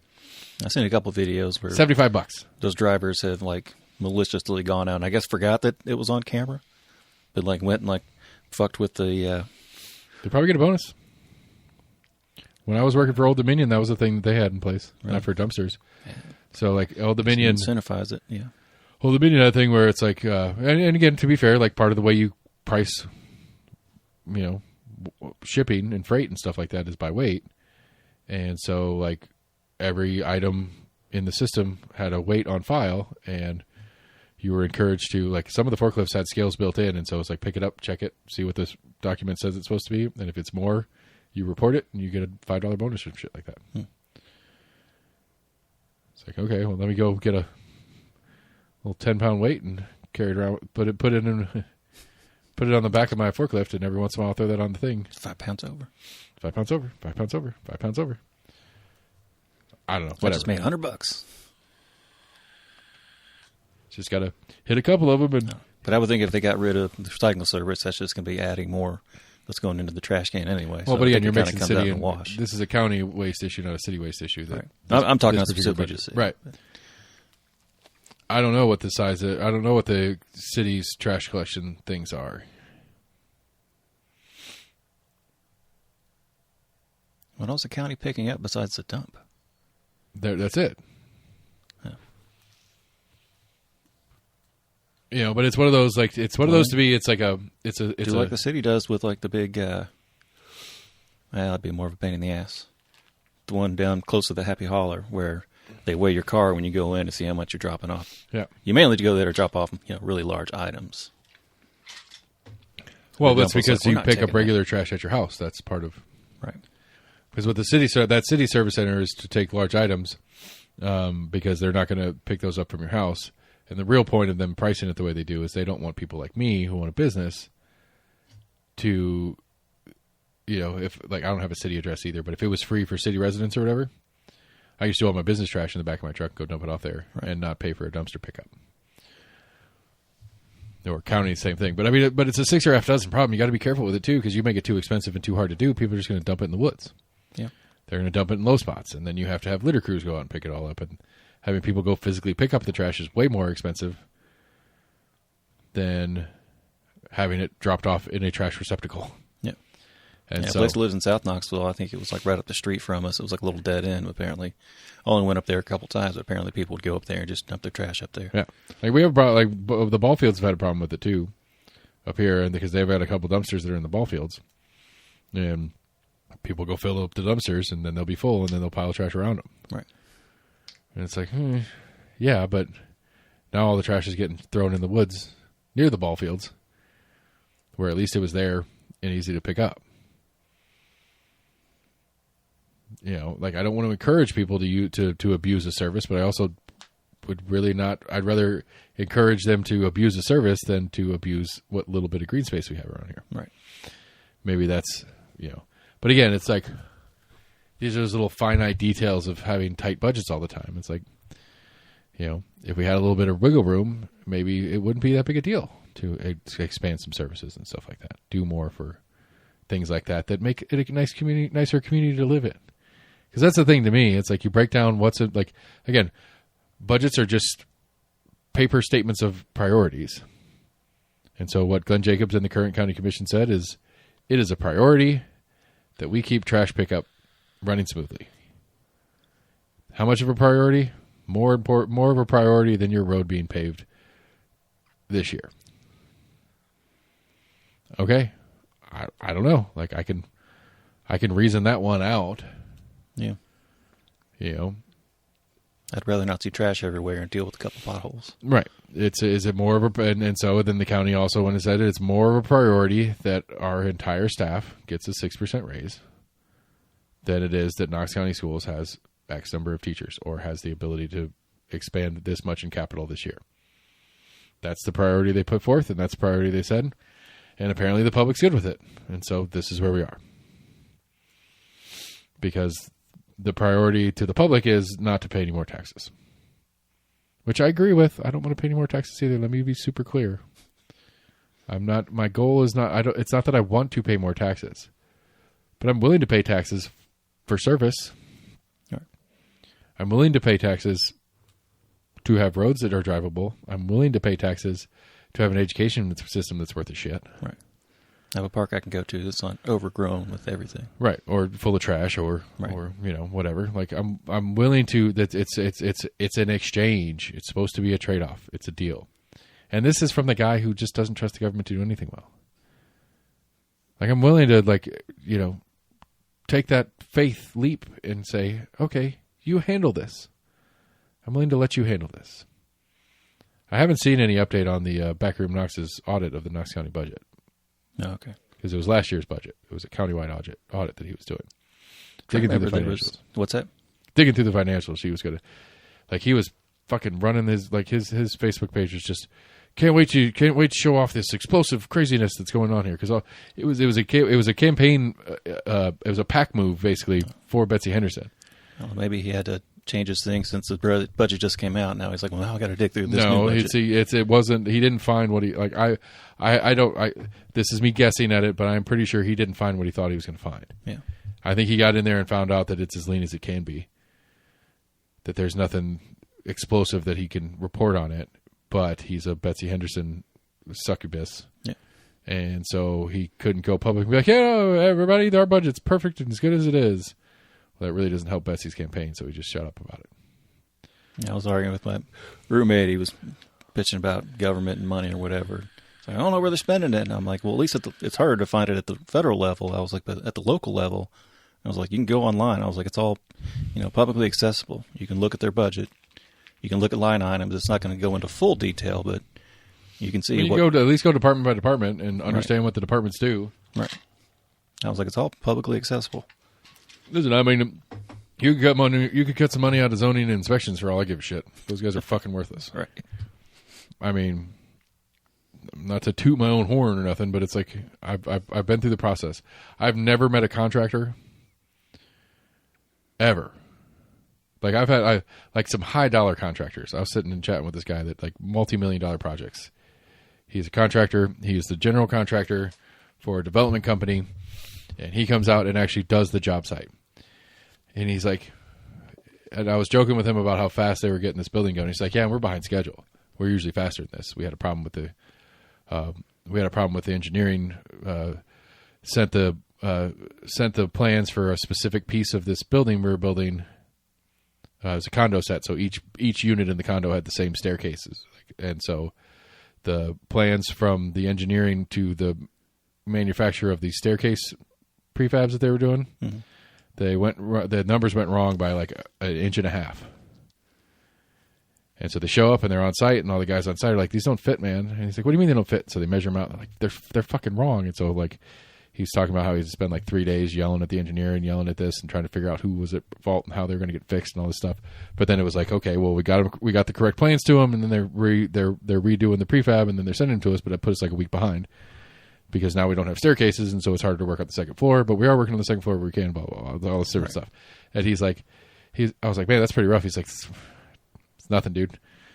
Going through engineering and codes and trying to get the city and the county and everybody on board so they can sign off to let us get even started on this project is 10 times worse than that. Right. And he's like, and that was like I think he said it's like $250,000 cost to the project for this error that they were going to recover some of it from but the engineering company worked for them, so it was like you can't really take it out on them. Right. But they got some of it back from the engineering department thing, or whatever the subset was. They got some of it back, and so he's like, that was. But as far as effort and energy and stuff like that, that's nothing. That's just shit. That's just shit that happens. That's nothing like dealing with county and the city and codes and inspections and what you're allowed to do and what you're allowed not to do and what color you're allowed to paint it and what kind of wall board you're allowed to use and all this kind of stuff. And it's like, yeah, man, I don't have anywhere near the gravity of a story that you have, but I have some similar stories in my situation. Like, like my KUB mess with that building, and the city is refusing to annex me for no good reason, and just keeps giving me the same reason, which doesn't make any sense. And it's like, I need you to elaborate on this. This doesn't make sense. My whole mess with the patio that is now officially, I have a patio. That one worked out. It hasn't been open for the last month, I promise. But it's just, and it's like that's the profession. And it's like half the profession is dealing with municipalities and how bad they are at talking about like campaign promises. City councilors, county commissioners, mayors for decades have run it on, we're going to streamline the system, we're going to cut out the red tape, we're going to make it easier for people to do these things that they want to do. And they try and they fail over and over and over again. And it's because it's simple. It's a real simple thing. It's because it's like, look, county inspections office has a budget and a set of employees, and they have a system and a program and the way they do things. Changing that because some goofy person that has no idea what they actually do, because they're just some, ex-teacher that's running for county commission, is going to come in here and fix this thing. They don't know how to do what we do. They don't know what they're doing. They can ask all the questions they want. We can tell them all the answers they want. They're not going to know. And it's like, well, could you do this with 10 less people? No, we have to have all these people. This is how many inspections we have to do a month. It's like, well, you have 10 inspectors. I don't know how many inspectors they have. They have way more than 10. Right. But it's like, we have 10 inspectors and we do 100 inspections a month. So 1 every 3 days per inspector. I think you could do that with less inspectors. But, most normal people wouldn't think of it that way. Because, not to mention, if you've ever gone through an inspection with one of them, they're not super thorough unless they want to be. Like, in all of my inspections on that building that I did, I think the longest anyone spent here was 30 minutes. And that was an early inspection that I was talking to the inspector about how to deal with getting future inspections done and what he's going to be looking for in future inspections. It was more me talking to him about future stuff than the inspection he was there for. Yeah. Like, if you take just the time to do the inspection he was assigned to do the day of, 15 minutes average. And I don't know how many they do a day. There's like home inspectors that seem to be pretty thorough. So one guy doing a trick, I guess, to check like tile floors, and I guess it checks like the subfloor. He takes a golf ball and bounces it around like the tile on the off tile floors. You'll have like a hollow sound. I guess it indicates either a bad tile or bad subflooring or something. I'm going to do the golf ball test, but they find all that. It's got to take them at least a couple hours to go through like a multi. Because that is a private home inspector. That is not a government home inspector. Right.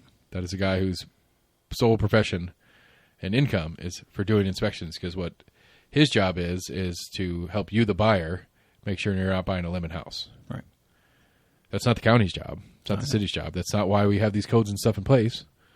It's not to help protect anybody. I mean, I guess fire does, in theory, try to protect, a fire from starting and then spreading to others, I guess. That's the idea behind fire inspections.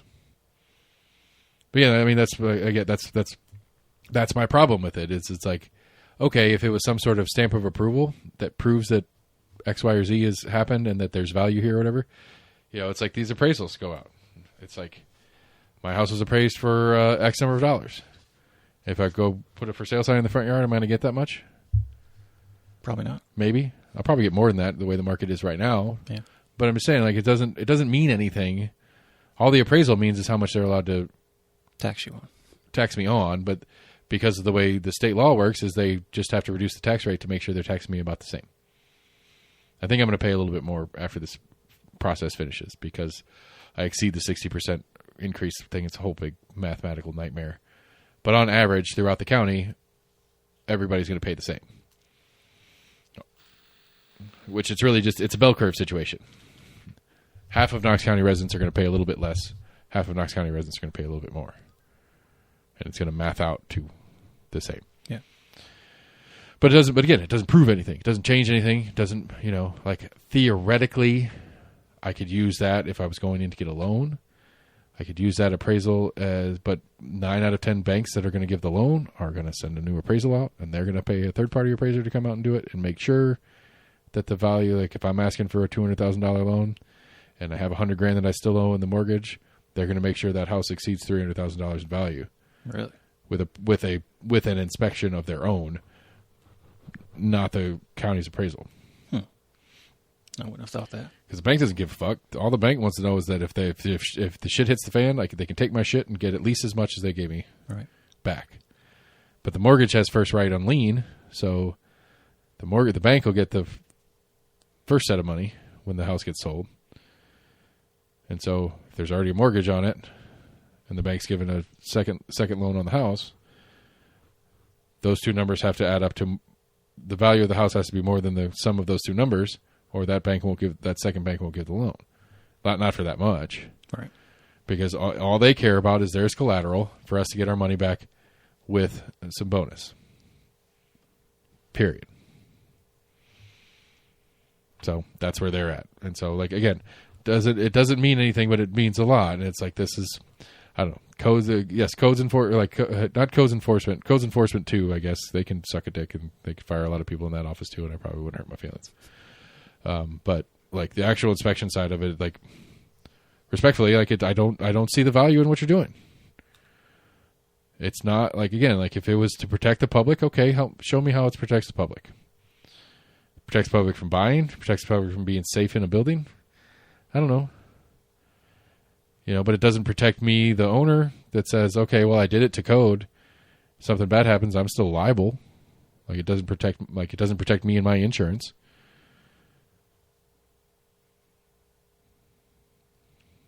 Let's say without it, your insurance probably wouldn't cover it. Sure, but my insurance is going to try not to cover it either way. That's their job. That's their part of the game. But I'm saying, like, I build a thing that's, I went through this whole stupid CO process, right? So they come out and I get my certificate of occupancy. I've had, I basically, the entire gambit of city inspections went through all of my shit. I'm good. If a chunk of my, the roof's not mine, that's the landlord's anyway, but like, if a sign I had hanging over the doorway falls off and hits you in the head, even though they inspected it, it's still my fault because I own the business. Right. And I put the sign there. But it was inspected, and I was told it was good. I did what I was supposed to do. Why am I at fault? It doesn't make any sense. Where's the value in what you do if you don't do anything? Like, it's literally just I'm paying fees to get permission to do what I was going to do anyway. I just have to have permission to do it by law.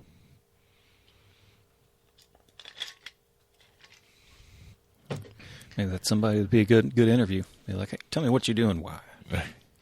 It wouldn't be a good interview, not for me to do, because I'm too I'm too not too hateful on it. It's just I'm burned on it. It's not I'm hateful about it, because like part of the masochist in me likes doing the process. Like, I kind of enjoy the process. I don't hate the process. I do hate the process. I don't know what I'm saying. Like I don't mind going through it when it feels right. Like, when it feels like, okay, this is somebody whose goal in working with me is to get this thing accomplished. Right. They're making sure my building is safe. Right. They're communicating with me. They're telling me what I'm missing. Because again, it goes back to like the big one with my with the CO one. It's like, you're in inspection phase. Cool. A week goes by, and I go, hey, you said I was in inspection phase. I haven't had anybody call me. Oh, you're supposed to request the inspection.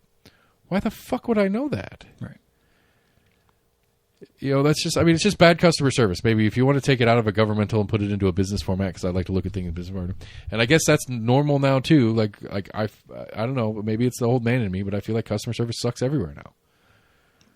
Like one of the things, like one of the most infuriating things on the planet to me, and everybody does it, almost every retail place does it now, is I'm walking around Lowe's the other day, and I'm looking for something, and like Lowe's kind of prides itself on trying to have helpful staff or whatever. And while the vest person that I said, hey, can I bother you for a second? I got a question. And they're like, oh, I'm just to pick up. I don't know what's going on. Oh, so like if I ordered online, you're the one that picks it up, but you don't know where things are in the store. Like, hey, I'm looking for this. Yeah, I don't know. I just do the online pickup. Like, literally, your job is to go around the store and find shit that people are asking you for. That's literally your fucking job. Then about 50-50 where some are like, I'm sorry, this isn't my department. But right. Which, again, like, they'll actually get somebody in the walkie-talkie. Right, at least pretend. Like, hey. Right. Yeah. At least pretend. Like, give me this pretend thing. Like, you give a shit to help me a little bit. But it's just like, but the grocery stores are the worst with their their self-shopper thing. Their pro shoppers that work there or whatever. Their giant-ass carts in the aisle. Right. And they don't give a fuck. They're just, in their mind, they're just a customer that's more important than you are. They don't really work there, which I don't ask them for things anyway, but I'm just saying. They're trying to crank out things so they don't get they just have their big end. giant cart and just push it around and do their thing and stop and go find a thing and add it to a bag, and they're bagging and scanning as they go, and they're just in the way. It's like, I get it, Kroger. That's more important to you. That's where you see the future. That's why you're putting the investment and the value in it. I'm having a hard time giving you my money while you're doing this, and so I'm going to other places, and they all suck too, so fuck me. I don't know what to do. Right. Go to fucking Sam's Club and their giant floor sweeper barcode scanner just driving around robot bullshit just stands there and beeps at you until you move. It's doing what? It's their like floor an cleaner. But it's also cleaner. it's an inventory. It's not an inventory machine. Like, I'm not exactly sure. It's something that a lot of the grocery stores do, and it's part of everybody's job. Is you go around and scan just constantly. So like every barcode, like, because every like price tag on the shelf has the barcode for the item that it's with it. Right. And so like, I guess the idea is, they have a massive system, and so it's a massive database that they're trying to keep accurate. And it's like, well, accurate has there's a couple of different levels of accuracy. It's like, is the item that has the barcode on the shelf in our system? Right. Do we have the right number? Now, like Food City up here has this mop bucket robot that I've gotten in a couple of fights with, and it's just, it's literally like it's like an 18-inch Roomba with a big stick that's on the top, and it's got a bunch of scanners that are at approximate shelf levels, and it just kind of goes up and down the aisles, and it's scanning the shelves to make sure all those barcodes are in the system. And I'm assuming what it does is it scans. If it finds an issue, it flags it and sends it to a manager or something like that, and they come out and be like, this barcode's not scanning in the system.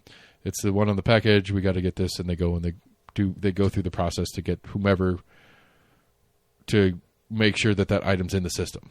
Well, that's why my take and bake pizza at Food City was always off. I'd go up to like U-Scan, and I would scan it, and it would pull up a screen where I've got to like pick like what kind of pizza it is or whatever. Well, that's, I mean, And I'm like, why is it telling me to do this? I could guess that there's another one too. Is that there's some companies, and this is a problem we've had in our shop a couple times. Like you could get them for free, but most major companies, like they have it's a system that creates barcodes so that they're unique, and Right. it's a pay for thing.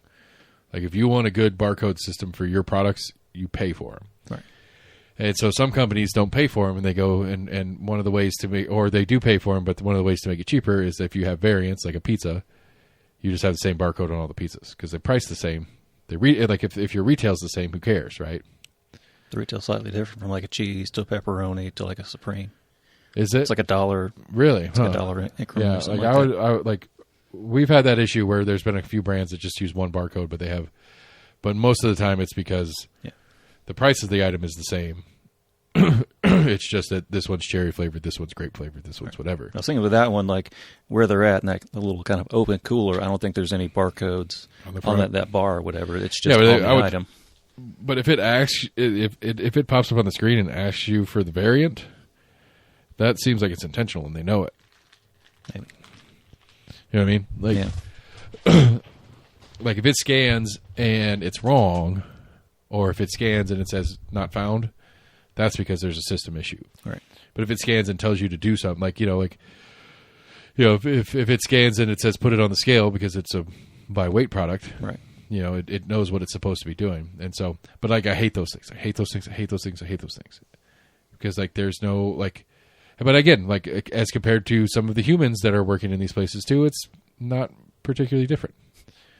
Like they don't give a shit about what's going on around them, and that drives me nuts. I'm super old man on this one. I know it. I know I'm sounding like an old man right now, but it's true. Like this is the world we've devolved into, and it's unfortunate, but not surprising considering that people are celebrating and wishing poor on people that they don't like their lifestyle. Which again, I don't know. I'm going to harp this point to death. Why do you care? Who cares? Like, who fucking cares? And again, It's the principle of it. It's against my principles. It's not the principle, but that's just it. It's like I don't know what their argument is. well, the argument's always like, well, it's dangerous to children. It's like, no, it's not. It's dangerous to children if you don't bother talking to yours. It's only bad for kids if you don't talk to your kids. Like, don't take your kids there. Right, or do take your kids there and tell them about how that's like talk to them about what it is. I'm assuming It's it's only 21 like- in that place anyway. Huh? Assuming it's 21 in that place anyway, isn't it?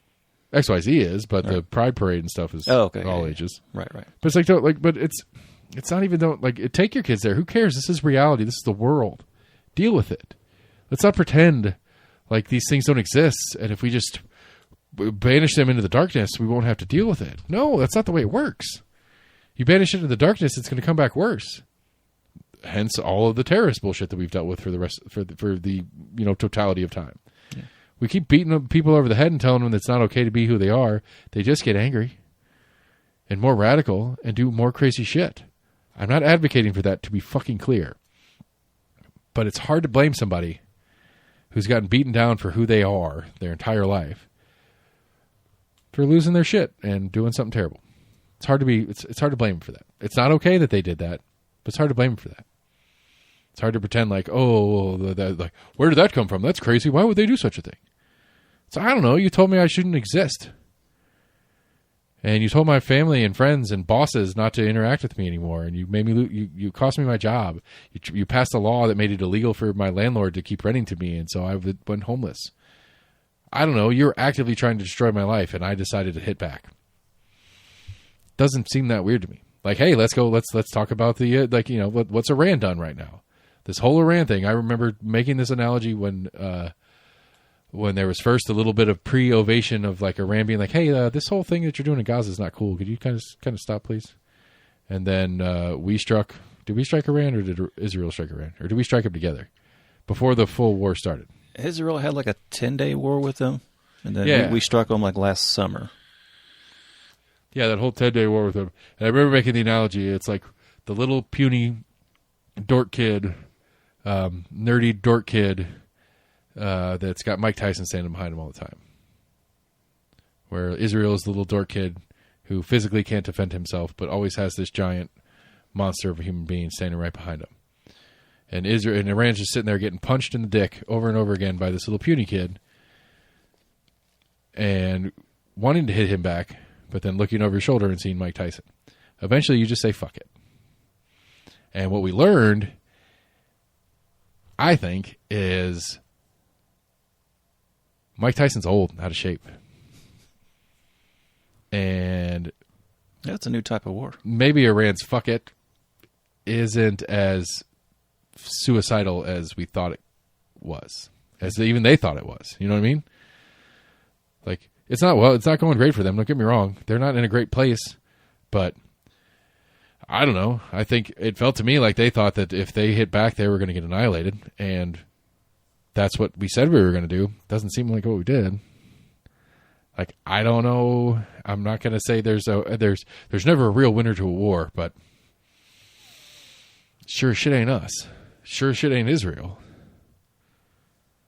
I mean, again, I don't think there's ever a real winner to a war. There's a lot of dead people, and there's going to be millions and billions of dollars in damages all around, and it's going to cost everybody lots of money to get back to zero. But I think in the grand scheme of things, Iran lost the least. Not we annihilated their Navy and their Air Force. Mm-hmm. Yeah. And yet they continue to and we're they're still cranking out drones. Right. And what are we what are we doing with what do they call that thing? I want to say boycott, but that's not the word. Blockade. We are blockading their blockade of the Strait of Hormuz. Yeah, it's kind of like I quit. You're fired. No, I quit. I mean, it's like they started the blockade, and they're like, no, we're blockading. I mean, there is some like logical, tactical, whatever to that, because like, okay, well, you have your blockade and you're stopping anything that I want to go through from going through, but you're letting things go through still that are good for you. Well, we're going to make sure that those don't happen either. That's not completely illogical tactically to me, but it's also like, you know, are we winning? Are we better off today than we were pre-October 7th even? No. So I lost and you lost and we as Americans lost. Like, I know that much. And what could we have won had we been truly successful? Peace of mind. Peace of mind that Iran will never have a nuke. Yeah. They'll never be a threat to us or our allies. Which wasn't the intent initially or whatever. It wasn't the reason why we were going to do it. We didn't even get the Bush era, you know, smoking gun mushroom cloud analogy from the White House on this one. We just like, oh, we're just going to do it. And like, again, like I don't know.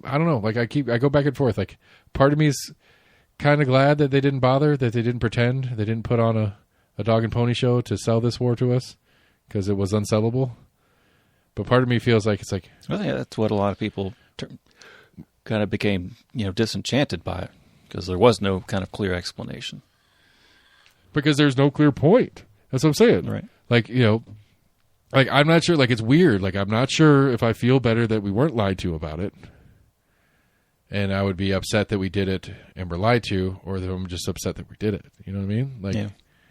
I feel like at minimum the Trump administration is being lazy, and that's disappointing. Like, you know, put in the effort. You know, treat me like the adult you think I am and lie to me to get your way.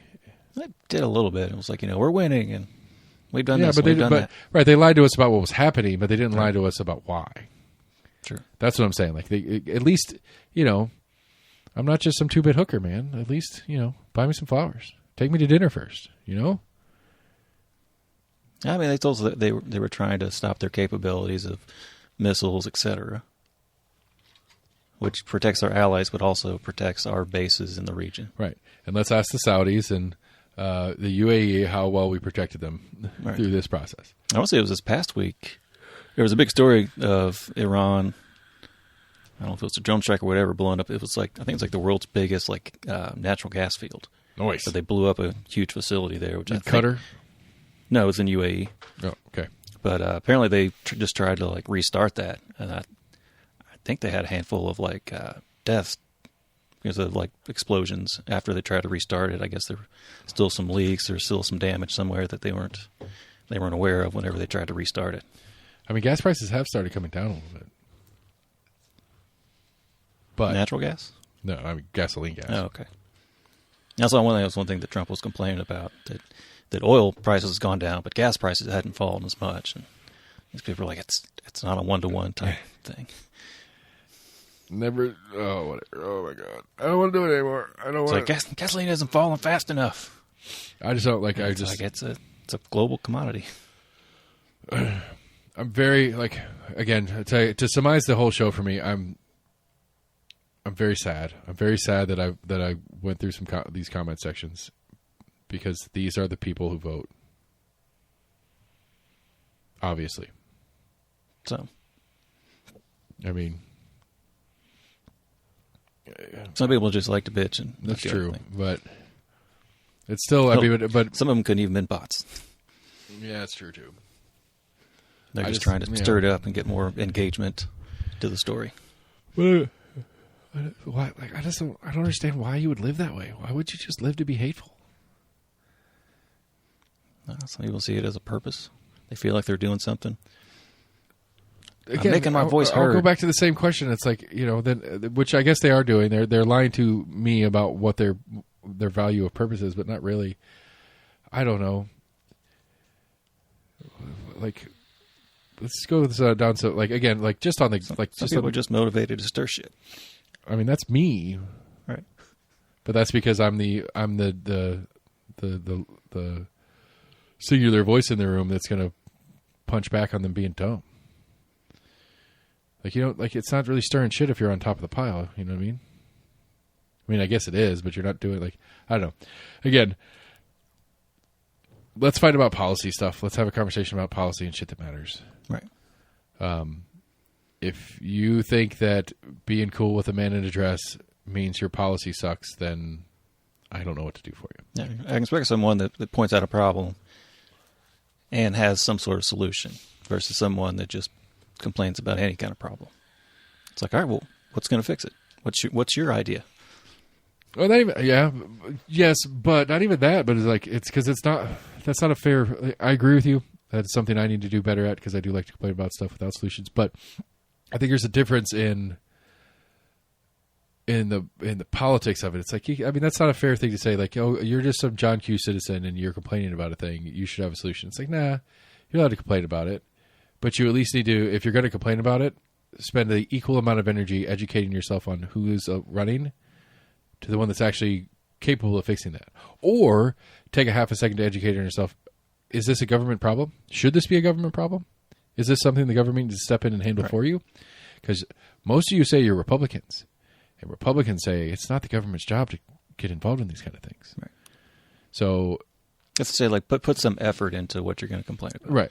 Put some thought into what it means. Issue. Like what is the grander meaning of what you're complaining about? Like, okay, I don't like dudes in dresses. Okay, cool. So what? Like, what does it mean? What does that like? What does that mean that you don't like? What is that supposed to mean when you say it out loud to somebody else? How is this truly affecting you? Right. Is it, I can complain about the roads and be like, because I'm tired of getting alignment done like every other month. Right. Or I'd like to be able to get anywhere in this town in less than 30 minutes. Yeah. Like, that would be cool. That would be great. But that comes at a cost, and it's a trade-off. What do you care about more? Do you care about paying less in taxes, or do you care about being able to get places and do things? Well, I want both. That ain't how it works. Right. But it's causing you gas to sit in traffic. Weird. All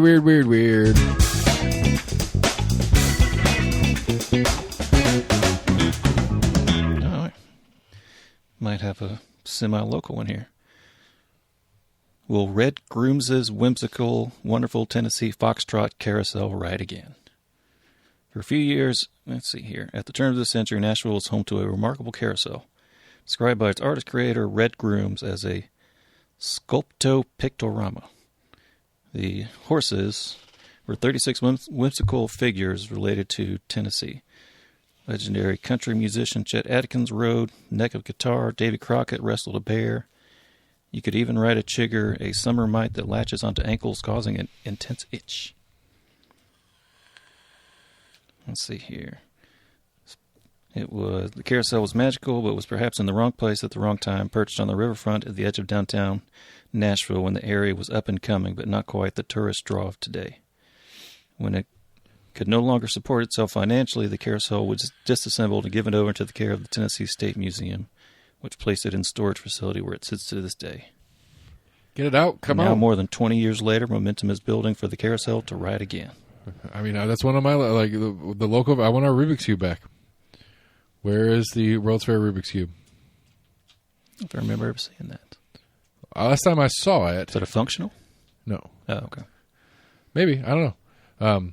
Last time I saw it, it was underneath the 275 40 interchange.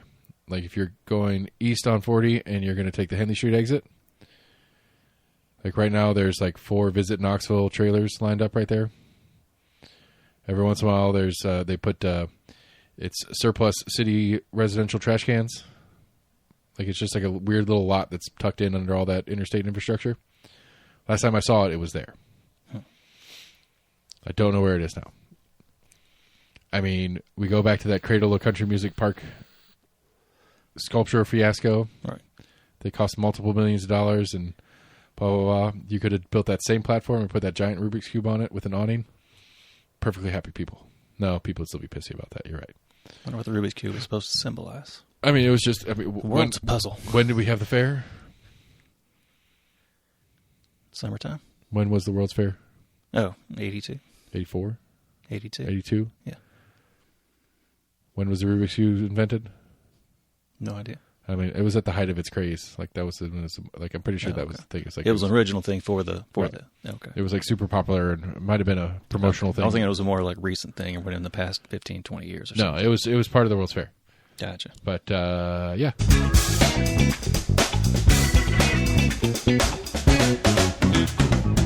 What am I thinking? I should find a home for it in the holler.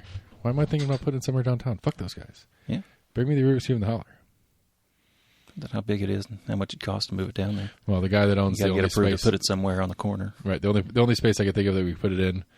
I don't know that owner would be on board with it. So everything's a chicken or the egg. Got a failed robbery on small Caribbean island of Tobago spawns memes and Batman references. Country said Wednesday that they are searching for a group of robbers caught on camera who used a backhoe to try and steal a cash machine, but bungled the movie-style heist so badly they ended up as memes. Security footage shows at least 4 suspects fumbling around the crime scene. One of them bore a striking resemblance to Batman, wearing black clothing, a black ski mask, and what looked like a black poncho that blew in the wind like a superhero's cape. Nice. That person is seen tripping over debris and falling on the floor while attempting to direct the backhoe. Let's see.